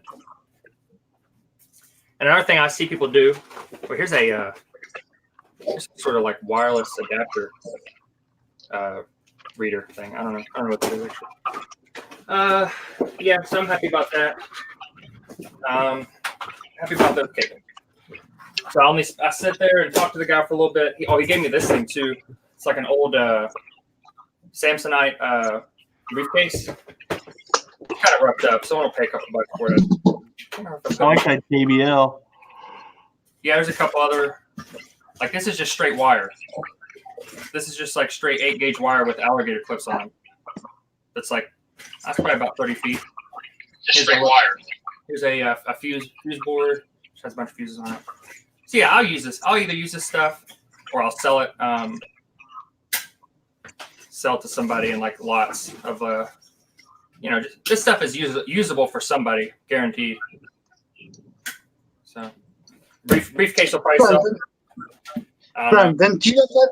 Brandon, do you have like an antique booth or a little market store or scene? Yeah, I have a flea market booth. Like it's like an antique booth, pretty much. And I don't have to be there for them to sell stuff for me. Oh, right. And then like these right here, now there's like 10 or 12 of them posted and only one sold, but it sold for $30, and I have 5 of the same one. So I mean, heck, I'll post it. Right. On it for as long as it takes, and they'll just sit somewhere. I mean, it doesn't matter to me. I'm not. See, that's the thing with me, and it's hard for me to relate to some people with some of this stuff, but I do understand. I don't have to worry about space. Like I don't have, that's not an issue for me. So definitely, some people probably would get this stuff and be like, "Oh, this is not going to sell. It's going to take forever to sell," and they'll sell for $1 a piece or something. Like wherever they can, So, but for me, I'll keep stacking the stuff up. These right here, these Stanley Bosch like heavy duty staplers. These sell. I've sold office equipment quite a bit. These sell, I think, for this big one will probably sell for about 20, 25. And I have a little bit of a smaller one sell for about 15 or 20. What are they, guillotines? There's big old staplers, like for just like you can put, I think, up to a ½ inch. Oh, it even says you can put 170, 150 paper. You staple zombies' heads together or something. Size of them. You stick all kinds of crap with this. Jesus, I've never seen a staple like that before. Yeah, these are. You can. It literally says you can put, if you have the right staples, you can put 250 sheets in here of paper and staple them all together. Oh, right. Oh, hardcore. It's crazy, isn't it? Crazy. I didn't even look at this thing. I just saw that it was $1, and I was like, I want this because I'm really weird on organization, and this thing was really nice. It's some sort of like system that has like, this is like a file holder on it, and it has like these brackets that goes on these channels. So you have like the channel that you mount somewhere, and then the brackets go in there somehow. Right. And it has like another one that folds down, and it's like a pegboard, or not pegboard, but tack board. And then you have like a calendar board. And I don't know. I thought that was pretty cool. I know I can sell it at the flea market for about $10 at least. This is probably like 70, 80 bucks new. This is real wood, like real nice wood. How often do you do a flea market? So I have the flea market all the time. So like the guys open Tuesday through Friday. Yeah, you'd have to sit on it to staple it. That's for sure. Yeah, corkboard. There you go, Marie. I do it all the time pretty much because somebody is there at my booth at all times, and all they do is charge a 10% charge to whatever I sell. But my booth's set up all the time. It's like Tuesday through Sunday. Mondays they're closed, so I don't complain. And that's if I want to go. Like I keep it there all the time. But then if I want to go there, I have a 32-foot trailer that's full of stuff, and I pull all that stuff out. That's like the cheap stuff. That's like stuff that it just depends. Sometimes there's good stuff in there, and I sell it regardless. But it's like a car boot sale that somebody else runs for you. You don't have to be there. They take 10% of the cut. Yeah. You know, if they buy something, if they buy this mask here for $20, they get $2 and you get a space. Most of them are cubicle spaces, and you just put stuff in there on shelves, and then people come in and buy it. And there's I have 200 square feet of space, and I have I pay $400 a month for it. The first month I made I profited $114. So I sold 514. Actually, I sold 580 some, but anytime I buy something from the guy or anyone at the flea market, they just put it on my tab, and then it just deducts from whatever I sell. And but for my first month, me just going in there, moving everything in, I feel pretty good about making 114 profit. At the time, I thought that I was going to just break even. But I feel, especially after buying like 40, 50 bucks worth of stuff and still making $114 and you know. Let me see. I have. There's moving on to this one. Here we go. The jewel case. Jewel case with 50 pack of, I think the CDs. Yeah, I think these are CDs. CDRs. Unused. And that was 25 cents. Another one. There's another big case of, this is 25 cents as well. And this actually has discs in it, like CDs. So that's good. And then I got, let's see, this big thing. This was $2. I haven't even looked at all what's in here. Here's another one of those big old staplers. Has a crack in it, unfortunately, but there's another one. You're all them staples, aren't you? Oh, this is pretty cool. This is like a little pin box that has like it's like a pewter like pieces on it, and it's a golfing thing. So I'll sell that at the flea market for $2-3. Someone will buy that. It's real wood and that pewter sides. People like stuff like that, and it's in good condition. Another one of these. I don't use these very often, but I figured I would keep it just in case. Do you know what? I can't use one of them because do you know when you pull it and you get that noise when it makes and you get a slight vibration? I get like a vibration after a while. I get like vibrations up because I suffer from white finger lightning. So after a while, I get vibrations. Yeah.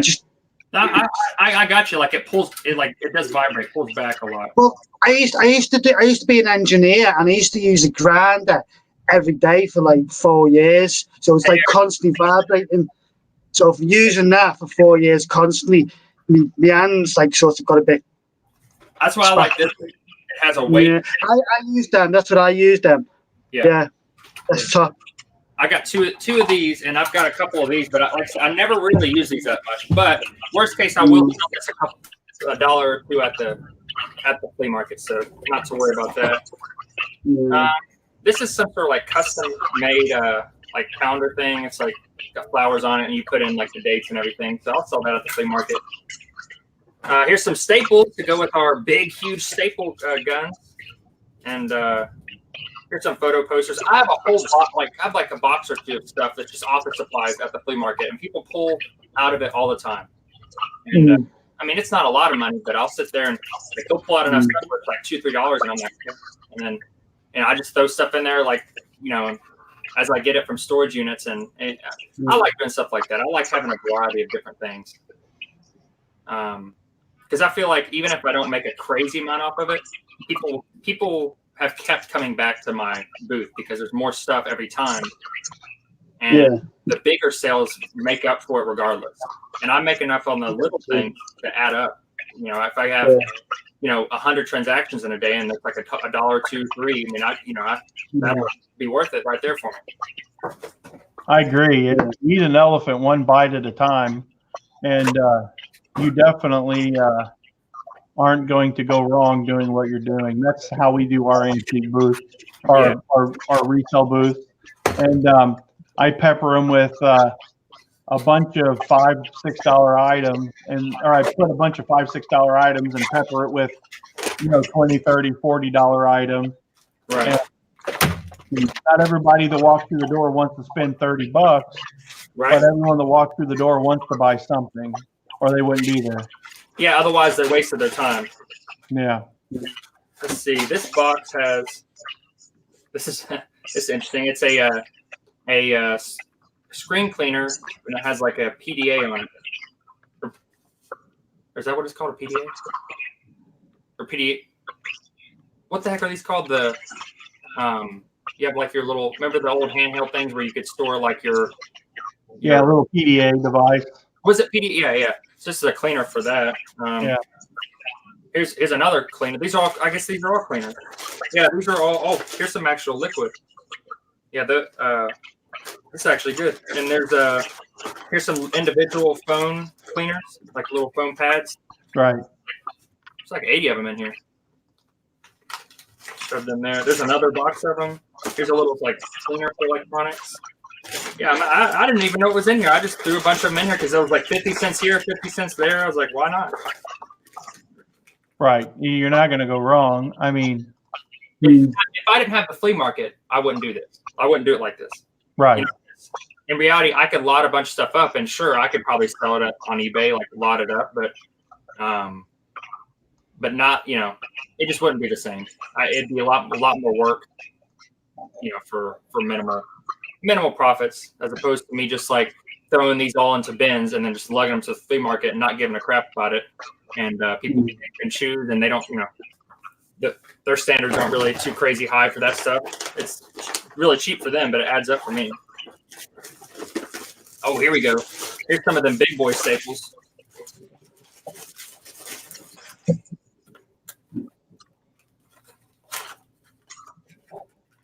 Yeah, that's a decent size compared to the regular one. Thick. And a lot of the stuff that you're showing there is stuff that people will turn their nose up to.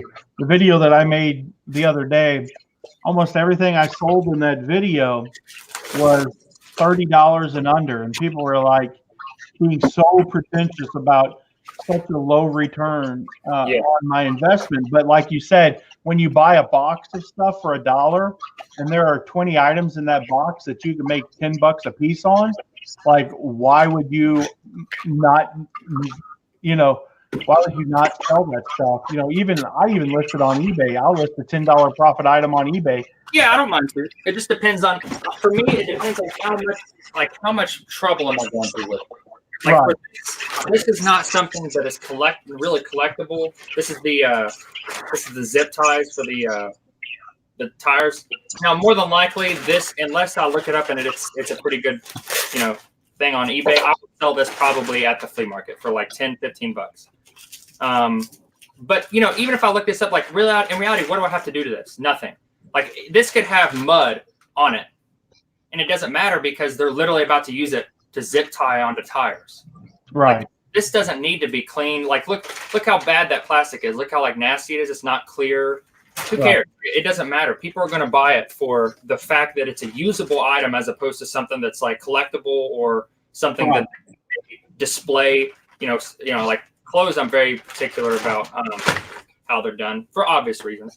All right, what just-in-time flipping, Brent? What's the average payout on flea market day when you bring the trailer? Okay, that's a really good question because it's actually pretty good. It's been dwindling recently, only because I just opened up that flea market booth. So I've been taking, even like some of the items are $1, but I just feel like that they attract attention. Like, my booth is set up so that I feel like it really just pulls people in, and it's a lot of variety that, like, if I just have one, I'm not saying niches aren't good. They really are, especially if I advertise for it. But you're talking about people that literally just are every single day going to this flea market. A lot of people. I ruined that guy's day for sure, Greg. But yeah, so what I'm saying is, like, I pulled a lot of little items from the trailer, so it's kind of messed with how much money I usually get and the season. So like in the middle of winter, like it is, that doesn't really work as much. Like, people don't come out as much. But let's just say, in the fall and the spring and the summer, the normal amount of money I'll get from my trailer is about 250 to 350. That's very standard. That's like I think I've set up the flea market and or yard sales that I used to have here about probably 20 times, 25 times. And I don't think I've maybe 5 times I've made less than 150. For me, 120 is kind of a bad day. Like I've had that twice. I've had 120 twice. And then I've had the worst one I ever had was like 60. And it was when I had a flea market or a yard sale here. Yeah. And it was just a bad day. I would typically make 250, 350 here. I've made some bad choices here lately about not buying. There's been 2 storage lockers in the past couple months that were here in my town, and one of them was probably 15-foot deep and a 15 by 20 or 15 by 15, and they sold for $300 a piece. And man, I should have put on them a little bit harder. But I knew the guy that bought one of them, and it allowed me, by not bidding against him, he allowed me to come over and get first dibs on his yard sale that he had. But I spent $100 at that yard sale and only brought a couple totes of stuff back.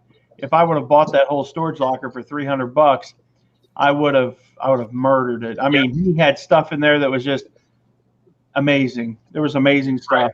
And that's the thing. It's not everyone's cup of tea, because it's like if you're just selling on eBay, I'm not saying don't get storage units. I'm saying you have to be more selective. If you're selling in a variety of places, if I see almost any unit, if it has a bunch of people's stuff and it doesn't look like it's literally someone took their garbage, their literal trash bags, and threw in there, or they just sorted through everything and there's literally just like broken pieces of crap in there or whatever, I'll buy it. If it's $10, $15, $20, I'll buy it. Like I'll look through there. I'll find stuff to sell on eBay almost like every single time. I've had one unit that I was disappointed in, and I bought 13 last year. Right, Brandon, I've got to shoot though anyway, mate. I've been here since this morning. No, thanks for having me on, bud. I'll see you again.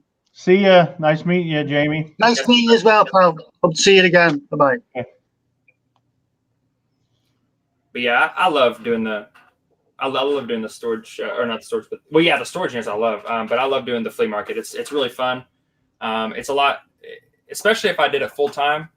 You know, just you have a storefront, so it's different. But if I was just sitting here like every day, eBay, Amazon, going back and forth between my garage. Right. I mean, I love interaction with people, and I'm getting my name out there so that if I ever do have a like a store of my own or something, you know, in this area, I don't know. I've made a lot of connections. That's my point behind that. My point that, and then I've also learned a lot from people. You know, some people will because I always tell people I see that they're hesitant to like I see that they're collectors or sellers, and I always tell people if I can recognize that they're an eBay seller, I'll just say, hey, listen, I don't care what you can get out of this. I actually want to know because I think it's really cool. You know, it'll just, you know, it'll educate me for the next time. So like I've had people come up and buy things from me, like, you know how much I can get out of this, and they tell me, and I'm like, oh man, that sucks, but I just move on. Yeah, I don't. You know what, man? It takes. I hate that for you because it takes a real. It really takes a real. I don't know. I don't want to say the word to just say that to somebody. I mean. Well, no. Wait, talking about what they say to me. Just yeah. What they say to you by saying, you know how much I can get for this. It's just, I mean, take your deal and move on, because that does two things. One, it aggravates the seller in many instances, and two, you're never going to get another good deal from that person again. You know, they're going to start, because they feel like, oh, well, I didn't, you know, get maximum profit out of it, so now I'm going to start looking everything up. Well, no, so what I was saying is I actually asked them when I recognize that they're like eBay sellers or something. I'll like say like. You know, like I what do I say? It's like a common thing I say. Basically, like I'll say that's cheap enough, isn't it? Like it just like kind of like joking. I'll say something like that. I can't remember. Yeah. Friendly wise, not like, you know. And they say, oh yeah, because I do sell some stuff like cheaper than because I just like moving stuff. I get so much stuff, I like moving it. And I just try to like make them comfortable and say like, hey, you know, I'm an eBay seller too. Like, I don't mind that, you know, you're making, I hope you make money off of some of this stuff. Cause it's just not my thing or whatever have you. And I try to get it out of them just to say like, hey, well, you know, what do you think you get out of this? You think you did pretty good? You know, like after they already bought it, like, hey, this is your item. Like, you know, just, I don't know. I just like to hear that. And I like to let people trust me, I guess, so that maybe they see how I am about it. So maybe they think, oh, there's more stuff here that's really good. Like maybe I can find some other, you know, treasures or whatever. So Right. Just a thought. I don't know. I'm weird about things. No. No, man, you're perfectly fine, bro. I thought that the guy was just being, you know, that people were just being, no, you know, because I went to a place one time, and this is why I have this feeling. I went to this place one time, and it was a thrift store for battered women. And the guy was standing there bragging about something that he had just bought and how much money he was going to make off of it. And it was a battered woman that was behind the register working. And I'm like, bro, don't do that. Yeah, I get that. Yeah. I'm like, when he left, I knew what he had. And I told her, I said, no, it ain't what, it was a piece of pottery. I looked at it had chips on it and stuff, and it wasn't what he said it was. I don't know why he wanted to do that, but he should have been barred from the store because he was, anyways. Well, that's like, I had talked to one guy and I told him I was doing YouTube. He might be on here. I don't know. I was in the guy that owns the flea market. I don't know if you saw where I did a clean out and I was showing a bunch of stuff that I did of this like barn clean out. Yeah, I think so. Yeah. Yeah. So the guy that owns that old building that I got that from, he owns the flea market that I set up at. And so, yeah, I went there and like cleaned a bunch of stuff out, but he used to not have the flea market. Flea market's new. It's like September when it opened. Yeah. To just have that other building, and he'd sell out of every weekend. But because of the fact that it's not a presentable brick and mortar, the city actually told him that he couldn't run it like that unless he did a bunch of huge, like the inspections that he got. Like he had so much going on, like so many things that he had to fix, and it just wasn't worth it. Which I might buy that place eventually, but that's another conversation. Anyway, so I used to go there, and I remember going there one time, and I was talking to one guy, and I noticed he was a reseller, and he was like, "Oh man, look at this," and like he was trying to be quiet and everything. And I was like, "Oh yeah." Even though Barry was my buddy, so I didn't want to really screw him over, but I didn't realize what he was saying. He said he's like, "Oh, this is like it's like a Richard Petty cutout, right?" So he had like 20 of them. Barry had like 20 or 30 of them or something like that. And this guy was like really excited about this particular one. He's like, "Oh, I can get a lot of money off of this." And then he bought it from Barry, my buddy, and then he left. And I was like out in the parking lot, and he was like super excited. He was calling somebody. It was autographed. It literally had Richard Petty's autograph on it. Oh wow, that's crazy. Oh yeah, and I don't know. I was like, man, that's really cool. That's good that you got that. But like, I don't know what I would have done in the moment if Barry, my buddy, didn't realize that it was autographed. You know, like would I say something or would I? You know what I'm saying? Like it's kind of like I'd already kind of built a rapport with this other guy, and I was just kind of BSing with him. I don't know what would be the moral decision in that situation. You know? Oh, letting him know that he has an item. Yeah, he didn't know that it was autographed. And it was like what I'd have to speak up right there, like in front of everyone. Or I'd have to try to whisper it to him and it would have been obvious, you know. If he, you know, my thing is that you do the research before you put the item out on the floor. As the shop owner, I don't put nothing out. I say I don't put nothing out. But if I put something out and if someone gets a good beat on me, then I'm perfectly fine. I had a bottle sitting on my sales floor here that was from Illinois, from some town in Illinois. And I had it sitting out on the floor forever. And long story short, one day I just picked it up. I go, I'm going to take this thing to the back and see what it sells for. I took it to the back. I had it on the floor for $9. I took it to the back, looked it up, and listed it and sold it for $65 in less than 24 hours. So, yeah, you know, even in my own store, I've picked from my own store. So, you know, I'm more happy for the guy that got the autograph than I am for the guy that, you know, lost out, obviously, but, you know, you have to do your homework. I've taken losses. I've been like, you know, like if I've been like in the same situation, let's say that person did come and like go buy it, and then you had seen a what sold video by somebody, and you were like, oh man, I can't wait to go out there and get that. And then boom, you go out there and somebody's like about to buy it. I've taken the loss and just been like, oh, that's like, I'll tell them like, hey, that's actually like pretty good. Like, you got a pretty good item. But I said, I'm not going to increase the price or whatever. Like I'll have like a bin or something, and I'll tell like some of the people that are working for me, I'll say like, hey, just sell like most of the stuff right here for like $1, $2. And they'll pull something out and they'll tell them like $2. So like they already told them. And then I'll be like, oh man, it's like, like I think I did that one time with, it was like a printer cartridge. And I know, hey, I can sell that for like $20, $30. And they were just like $2. And I was like, it's like, okay, whatever. It's okay. Like, I was about to be an ass, It gives people a reason to come back to. That's true. And I'm not saying I've never done it, because there has been an occurrence where I've been like, okay, well, when it typically is, I will not sell something if I know that I have the other half of it or the other set of it. Like if I made a mistake and I was like, I like had like a bunch of like a certain set of like Pyrex or something, and then like I have it out there, and then someone goes to like sell it, and then like I've told them like, hey, I actually can't sell that for that price. I said I have the other set at home and I misplaced this item. I mean, people typically get upset. They really do.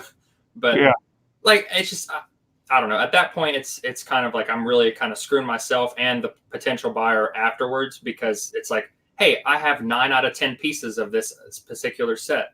I don't know. I try to explain to the people. Like I had one of those old thermoses.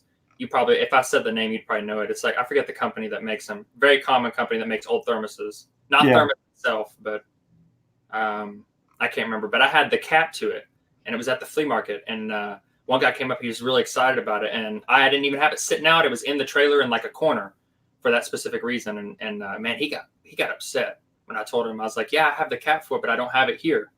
And so I said, I don't want to sell it without the cap, because it's worth a lot less. And yeah, he got upset. He got. Wow. I had that happen like a lot. I have like I have like a table that's in my trailer that I keep like all my things on. Like my phone will be sitting there, and like a bunch of things that I cherry pick, where it's like, hey, I want to sell this later, and people do pick it up. I had a Bible that was from like 1910. Really? And Josie actually made the mistake. She told, because all my books are $1, like everything that's in the trailer or everything that's in the booth is $1. And so they'll say like Josie told him $1, and they got like 30 books. And I saw that book sitting in there. I was like, I can't sell that for the $1. I told her, I was like, yeah, I had this sitting to the side for a specific reason. Because that book was worth like $95. Right. Bibles that are early 1900s or late 1800s, they're almost always worth about 50 to 100.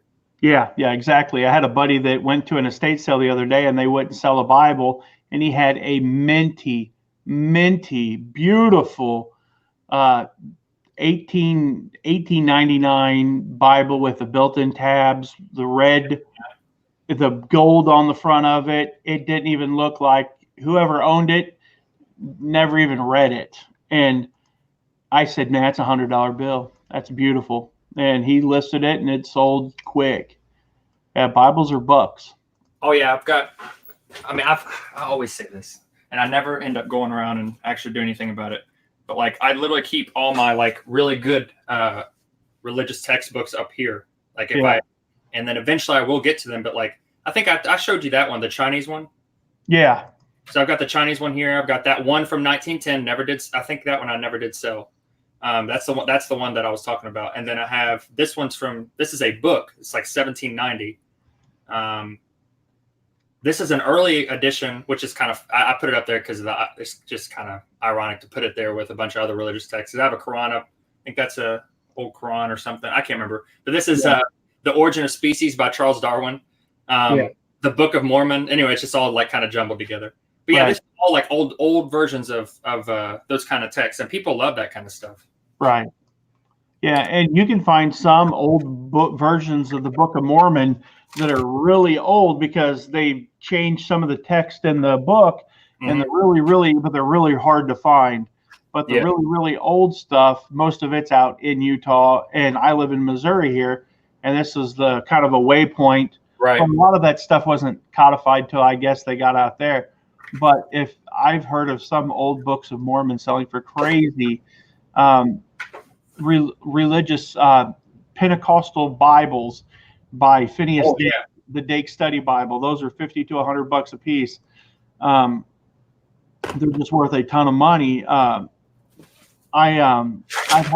listed a couple of copies of the Bhagavad Gita. Oh yeah. Unless it's really ornate, it doesn't do too well.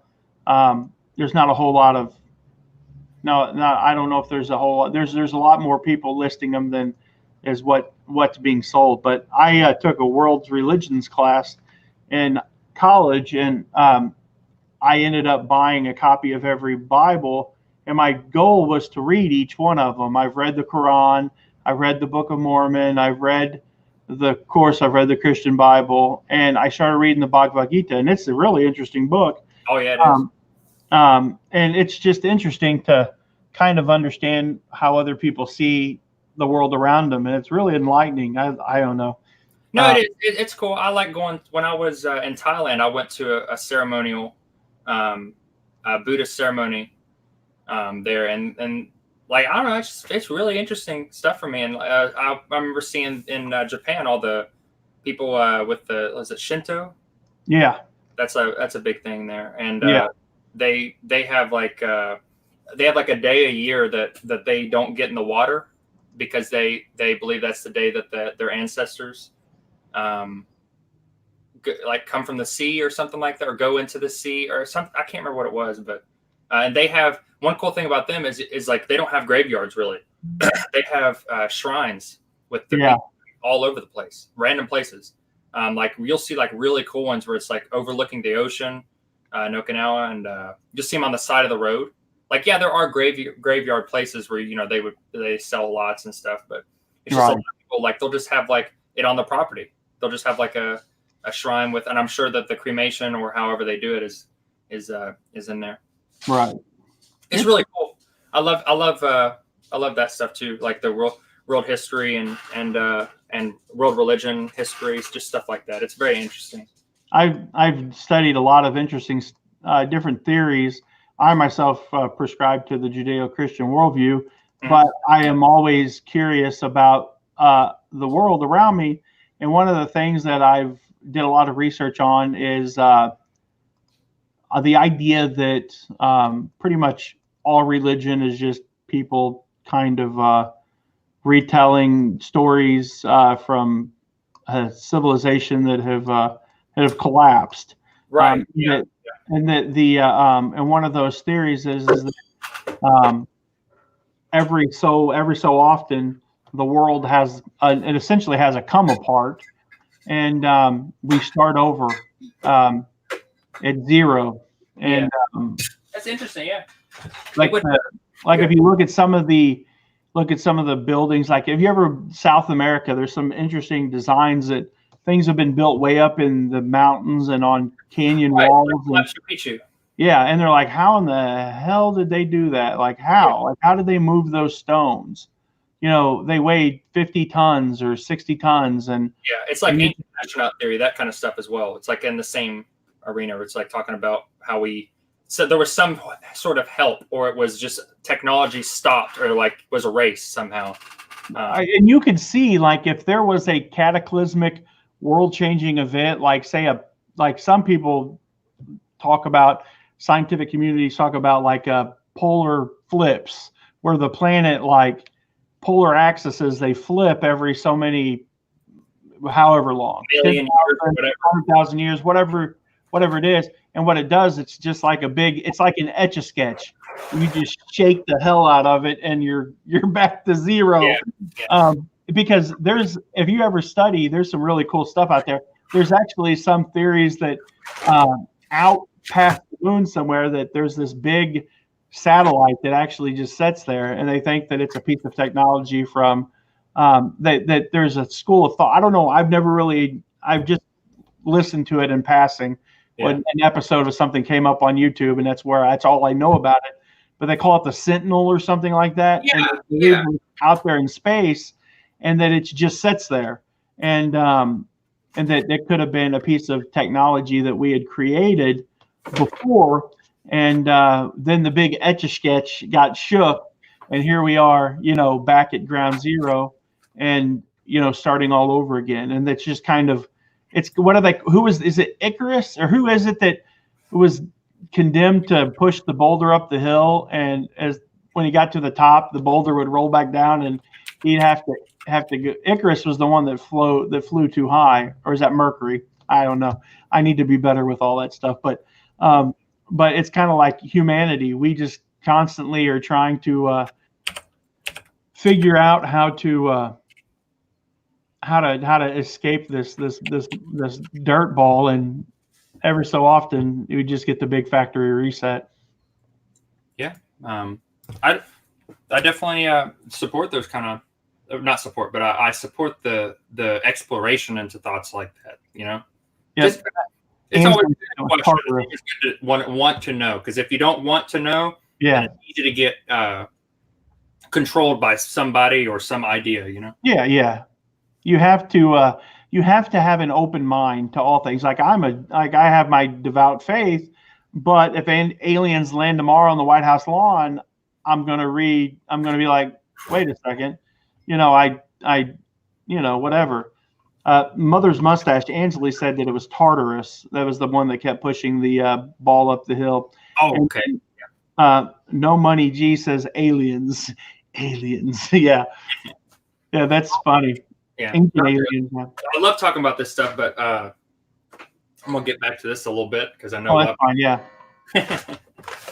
But I see. What time is it? Because I know we've got a couple people starting some things, and I didn't want to jump into their time slot. Their time slot. Okay. I know at 4. I think it was. Who was it? Okay. Yeah. At 4, Jenny and Victoria are going to be having somebody on. Who was it? I think it might have been. I don't know. We'll see in a second. I don't know where it is. I forget who they're having on. I don't know if you watch them, Reselling Addicts and yeah, I'm subscribed to their channel. Why can't I remember Victoria's the last part of her name on there?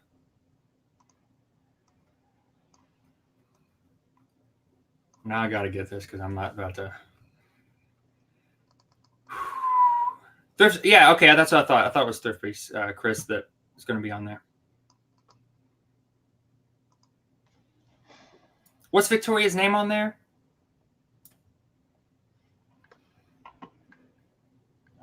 Oh, you getting off here, Greg? All right. See you, buddy. I forget what she is. I can't not give him a shout out now. Someone said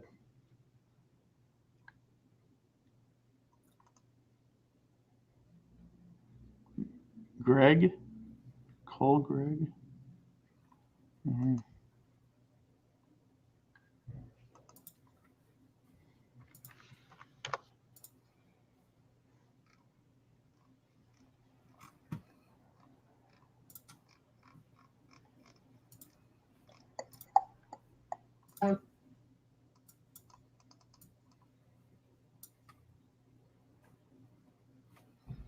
It's gonna kill me.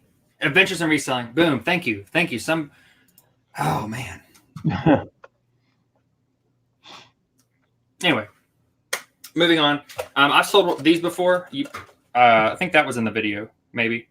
It's one of these just like food diet scales. Yeah. Adjust this down a little bit. I sold that exact one. I think I got $12.99 for it. My buddy actually that was with me. He's actually in the thing in the chat. Are you coming over, Matthew? If you're still on here, he said he was supposed to come over today and post to his eBay. Let's see. So yeah, this sells for about 13 or 14. I got it for $1. Now this is the first time I've done this. Oh, these are really. I forgot about this thing. I got to start with this. This is really cool. Okay. I don't do clothes a lot, but I saw this thing and I was like, this is interesting.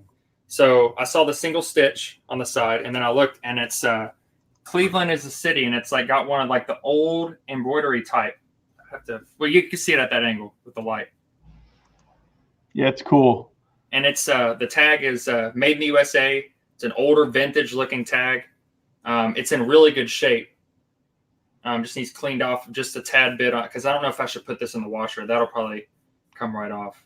If anything, I'll just try to clean these off individually and then put it in the dryer at like a low heat, just to try to get any sort of smell or anything out of it. But this is really cool. I really like it. I haven't even looked it up yet. But yeah, I don't buy clothes a lot. And then my buddy actually, he got some clothes for himself. Yeah, that's his. Not this one. But yeah, this is the first for me. I got it from Lotta Josh. Neckties. Really? Yeah. Oh, you're on your way here, Matt? So yeah, this is the first for me. I saw this one, which is a nice silk tie. Looked really nice, and it was pink by a company called Pink. Thomas Pink, 100% silk, made in France. Oh yeah, that's nice. He makes really nice stuff. Yeah, he makes shirts and all kinds of stuff. This will go for about 20 to 30. Yeah. So I was happy about that. I was looking. He always sells the Donald Trump ties, and I was looking for those. Couldn't find them. See, this kind of caught my eye because I really like fishing. This is has like a little fishing lure fish type thing on there, and it's silk, made by pure silk, made by Sinsabang, made in Korea. And this one actually, I looked this one up, and it actually was doing pretty good. I think like about $15. And I'll sell stuff like this all day. $15 in good condition. All I gotta do is roll it up, take a picture, maybe put it in a poly bag, and then throw it in a bin. Not a problem for me. This one right here. This is That's a good looking tie. Yeah. Let's see who Platform XMI. Very well made. You can tell just by the way it feels. And if you don't do ties, a lot of the times you'll see a lot of the stuff right here. But if you want a little bit more detailed, right at the end of it, there's a little tag in there, and it'll have like right here, made in USA, all silk. So this is like a solid silk, it's a very thick, heavy tie that's silk. Typically you have like the cheaper, like thinner made silk ties, but this is really nice. This has got a good weight to it. I looked this one up. It was doing pretty good. I think this one was about 10 or 15. This one's really nice too. Same thing. It's got it's silk, but it's heavy, and it also has a reflective, like it's like a rainbow effect almost. Like what's that stuff called? Like a pearl paint job on a car. So yeah, this one's nice. This is made in Italy by Bugatti. Where's that? Oh, Bugatti. Yeah, that's right. Bugatti. I remember them saying that Bugatti. I remember a lot of Josh saying that Bugatti is a good one. 100% silk, made in Italy. So yeah, I was happy to get those ties and jump into that because that's just not a thing that I've really done. Yeah, you'll do well with those depending on what you had to pay for them.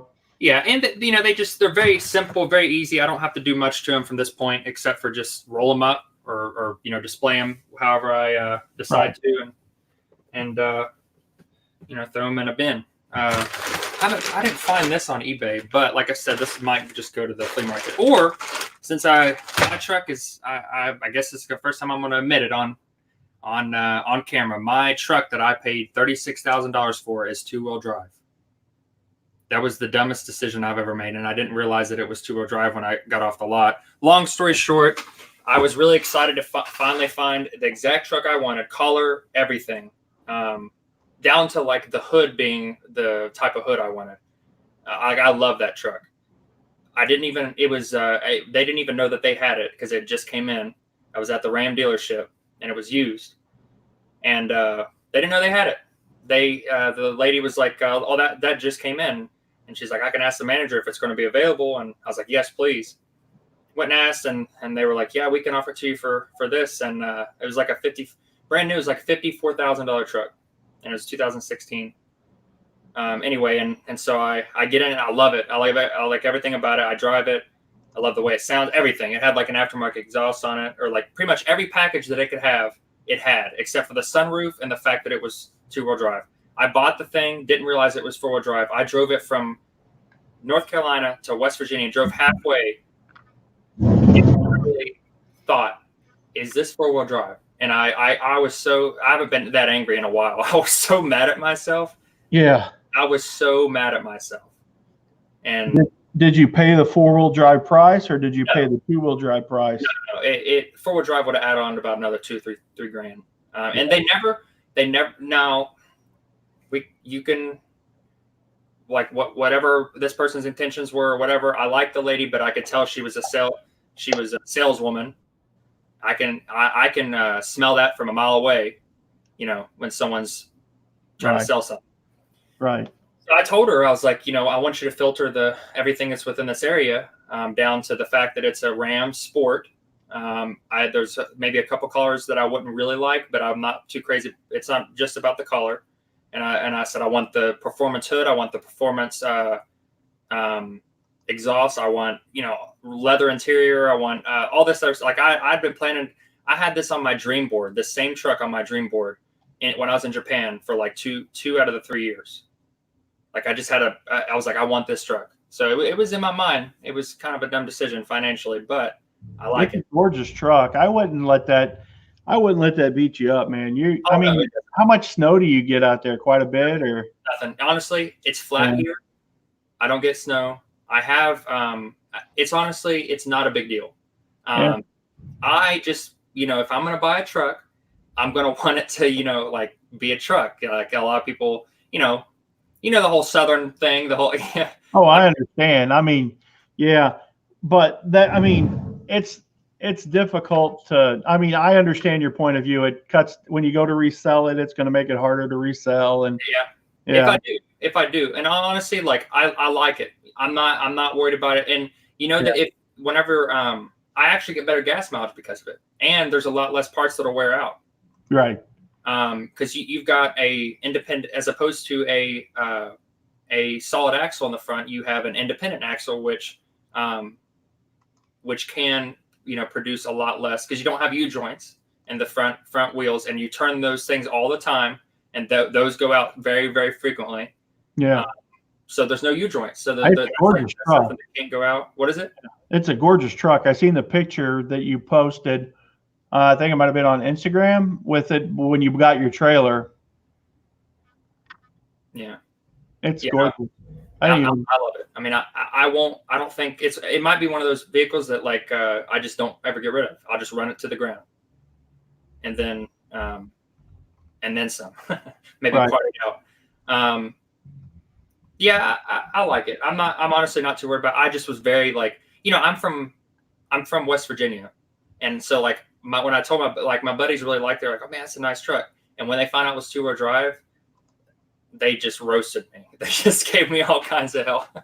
My dad, he has a F-350, of course, 4-wheel drive, lifted and everything. And he gave me all kinds of hell. But at the end of the day, he was the same way. He was like, you really don't need it. Like there's nothing, you have everything else you need on the truck. It's got the tow package on it, everything like that. Right. And here's the thing, keep it for a couple of years. And if you decide you want to upgrade, you made a lesson. I mean, next time, first question you're going to be is a 4-wheel drive. Yeah. Well, I mean, even going back, going back, would I pay the extra like $2,000? Yes, I would have, because I've gotten stuck one time. It was actually in my front yard. I backed up into like, there's like a runoff, and it was like a rainy day. And, I mean, you can tell like it has the premium wheels on it. So it has the low profile tires. Yeah. They're street tires. The ones I have now, they're in the picture, they were actually brand new. Like I bought them the day before. That was $1,200. Anyway. But they're still all season. They're not like all terrain or anything like that. So yeah, I got stuck in the front yard. I had to get Josie's Jeep to help pull me out. So, but other than that, never had a problem. And because of the lack of wear and tear, and it has literally like, but there's no transfer case. There's no second drive shaft. There's no, it takes about, I think 250 to 300 pounds, depending on the package, off of the vehicle. And it literally gets about, I think Auto Trader did a thing on it. It was like between, depending on how you drive and everything, is between like a half and 1.5 miles to the gallon better. Right. Depending on where you're driving and everything. So honestly, it's probably saved me money.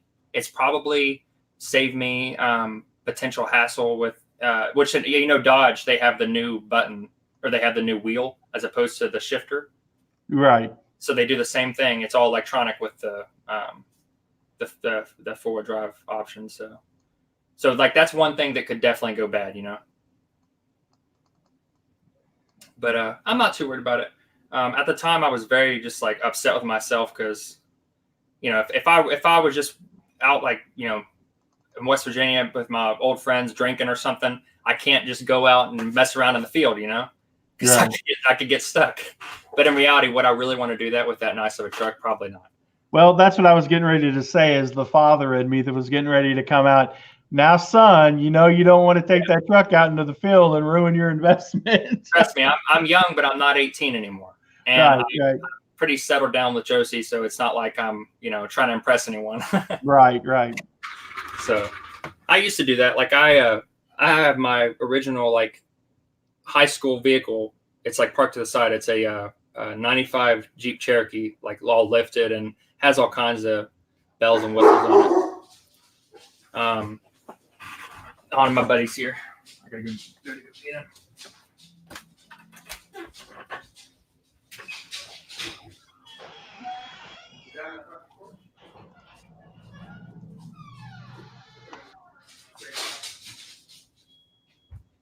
How are you doing today? Just fine, thank you. You scared me. I'm sorry. I hide out over here behind the behind this bookcase. So I got me some packages. Let's see what I got.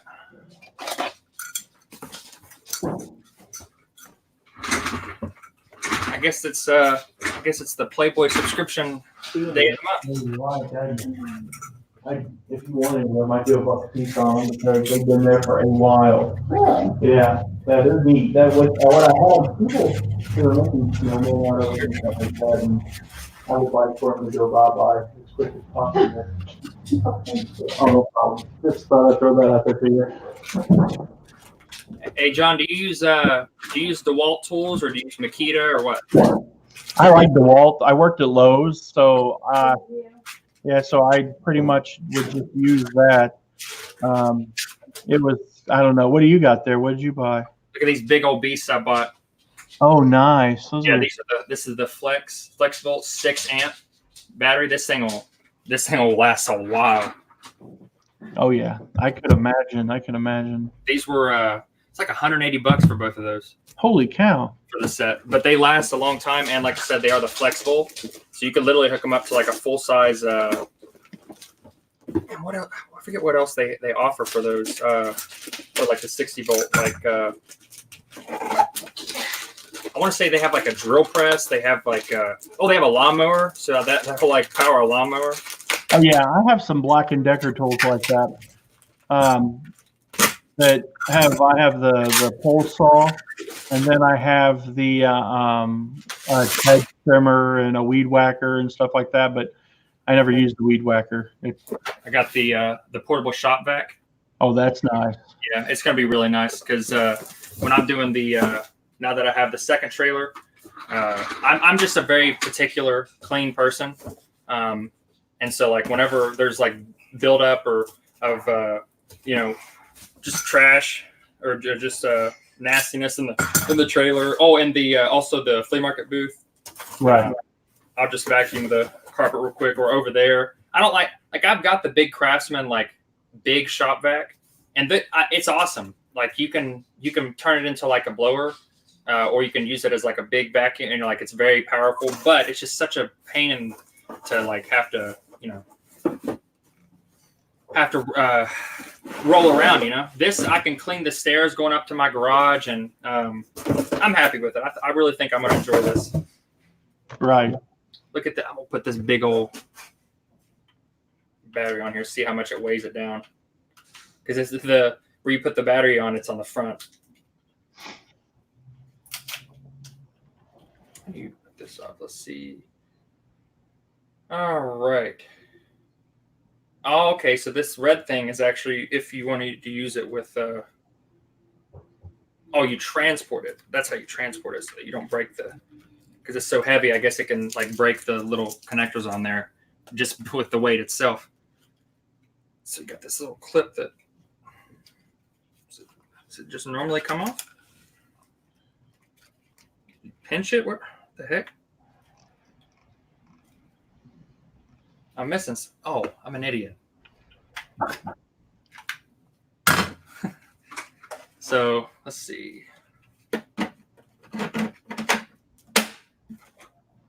Yeah, you can definitely tell there's a counterweight to that. Of course, it needs charge, but yeah, I think I'll put this to good use. Yeah, you can't go wrong with a nice tool like that. Yeah, I got a pretty good so this one actually I think I did get for like 159. Typically they're like 180 on Amazon, but I figured why not support some other eBay sellers. I try to do that when I can. I know that you're doing the same thing with Amazon, but literally the same company that was selling these on Amazon was selling them also on eBay. So I figured they probably get a lot less sales on eBay. And they probably, they actually make more money if they're selling this on eBay versus if they're selling it on Amazon. So I figured I'd just support them. That's why it was cheaper. It's the same company. It was, I think, CPO outlets. Yeah. They sell a lot of. I'll be right back. I got to check somebody out. Let's see.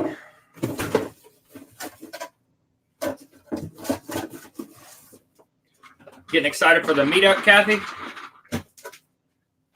Should be fun. Put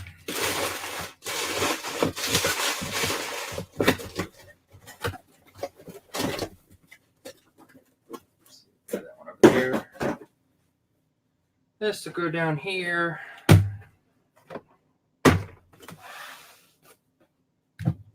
Yeah, these will be good.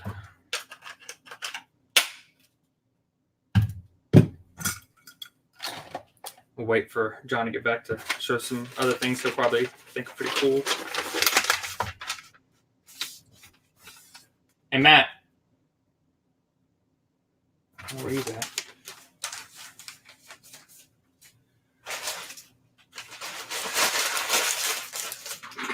What time is it? I'd probably be at work right now. Yes, I would. I would be at work right now.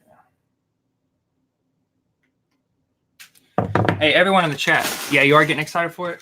So a lot of times I don't know. We're gonna figure it out as to how long we're staying. I would like to go on a big trip, go see some other things. Just me and her be able to spend some time together, do some fishing. Some different spots. Maybe go to the New River in West Virginia. There's some good muskie fishing there, and some largemouth, I'm sure.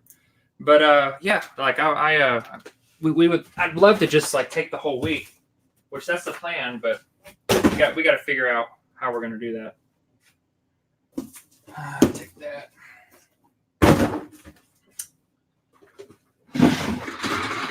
But what was I saying? At least 3 days, depending on how I feel. Yeah, you're not too far from there. I forget where you're at.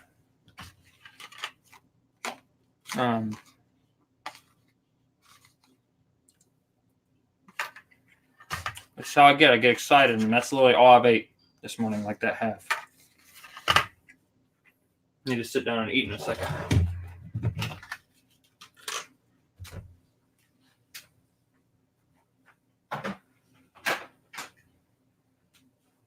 All right, question for people in the chat. So I have this microphone. I've tried to outfit it as good as I can. Are you going to be there too, Hot Mess Thrifter? Yeah, we'll have fun. We'll do something. I want to do that karaoke with. We'll get Nate drunk. I'm sure he gets wild when he drinks. Philadelphia, okay. But yeah, question for you guys. So I've got the mic right there. The way that these work, a lot of people, and I would have thought the same thing, but like if you point it towards if you point like the actual mic, like shifted it towards me, it actually doesn't work like that. It works on this one, I guess. It has like two receivers back to back, and then I think on the sides. I'd have to see, yeah, because it has a stereo left and right option. There's 4 options. There's 4 patterns that it can receive. I forget the technical names for them, but we're not talking about that. My question is, I'm sure it sounds okay right now, right? But I'm going to do a test. Like right now, I'm moving around. I'm talking this way, talking that way, and then talking right here. Let me know how that changes. I'm going to do like the intercom or like the conference, and we'll see how much of a difference it is.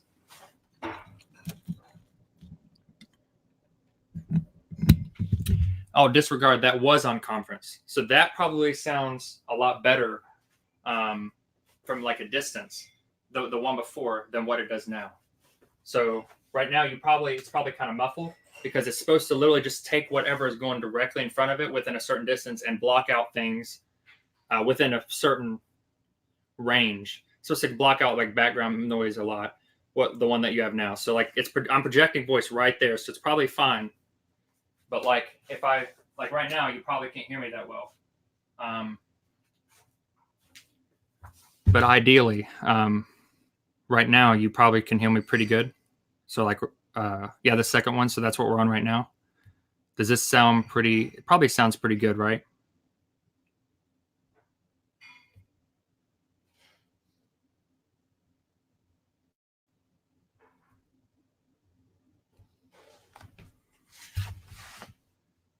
Sound like you're in the living room.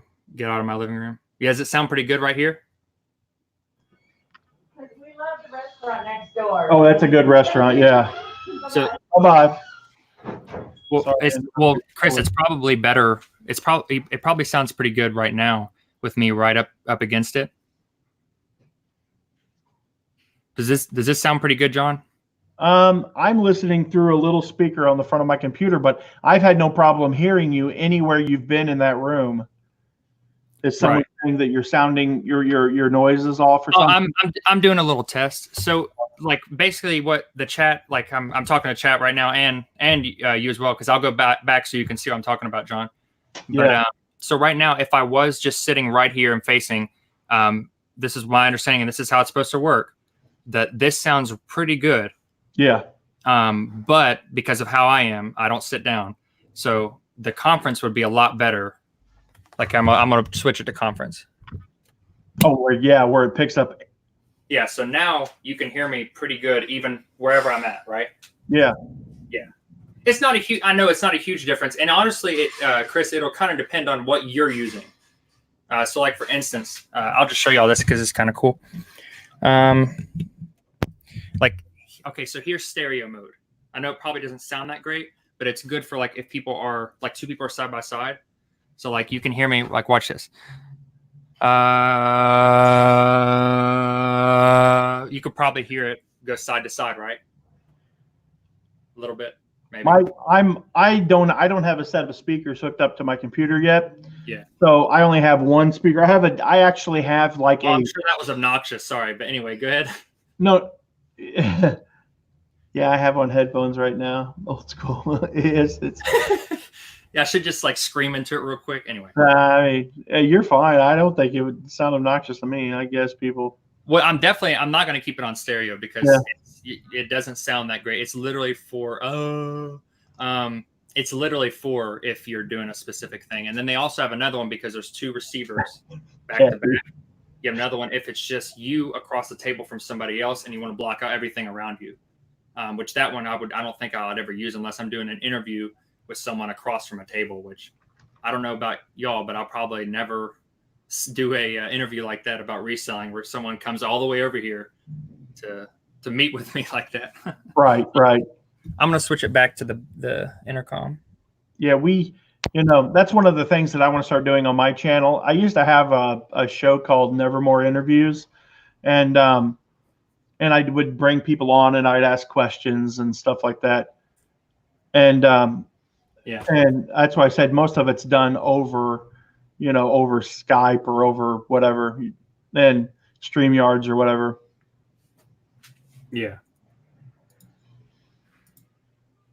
Oh, also, if Val, if you wanted to jump on, or if anyone else wanted to jump on,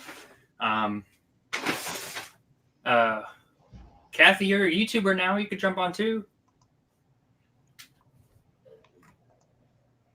Marie, you can jump on. I got to go check on something real quick. Oh, we're about that time for. Yeah, I'll probably go ahead and get off here. I have a bunch of stuff I could show, but they scheduled their live out for, man, it was like at least like 3 or 4 days ago. Oh, I'll show one more thing because this is kind of cool.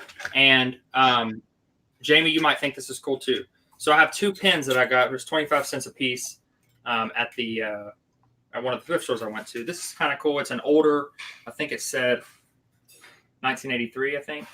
It's an older pin. It's the Ronald McDonald House pin. Pretty good condition. But this one's really cool. I don't know much about this. It's got the shape of like the older style pins where it has like, I'll show you real quick. So it has like the older, and it's rusting a little bit. But anyway, look at this. It's actually a D-Day pin. Right. And it's an older one. It says Cook ADV Specialties. And then it says Austin, Texas. And I want to say it says 76.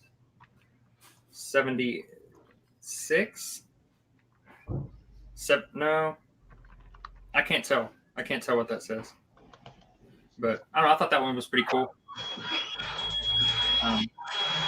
Probably nothing exciting. Probably nothing too crazy. But these older pins are collectible regardless. So I think you muted yourself, John, or you're probably doing something. It's all right. Oh, the haul video from the yard sale. Yeah, I was kind of just doing that. Well, that's like, I don't know. You probably jumped back and forth between someone else, but I literally just went over all this stuff and a bunch of other stuff from the yard sale. This is stuff that I hadn't got to, but I was going to jump off. Because of Jenny and Victoria. So let them know that you jumped over because I suggested it. We'll put a link to that so that they know that I'm supporting them. Of course, they know that because they've supported me a lot. So, and of course, my dude Chris, Thrift Beast. What?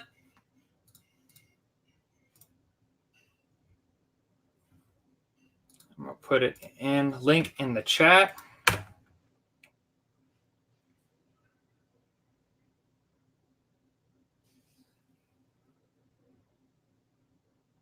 So, yeah, keep that playing, go live, and then turn the volume down. Okay, yeah, guys, thank y'all for watching. It's been pretty fun. I'll probably wait until John gets back, but yeah, it's pretty fun. I like doing this kind of stuff, especially on my day off. It's a lot better than sitting there in Avionics back shop and doing that stuff in uniform. Yeah, everyone have a good day. You can go and jump off whenever you want. I'm just going to stay on here for John. Actually, I can end it and still have him in the chat. So anyway, thank y'all for watching, and I'll probably do another one next week. This was a thing with me and Lobster anyway, but he had to go. So we're probably going to do another one back and forth. And I'll see y'all over on Reselling Addicts channel. Thank y'all for coming. That's what she said.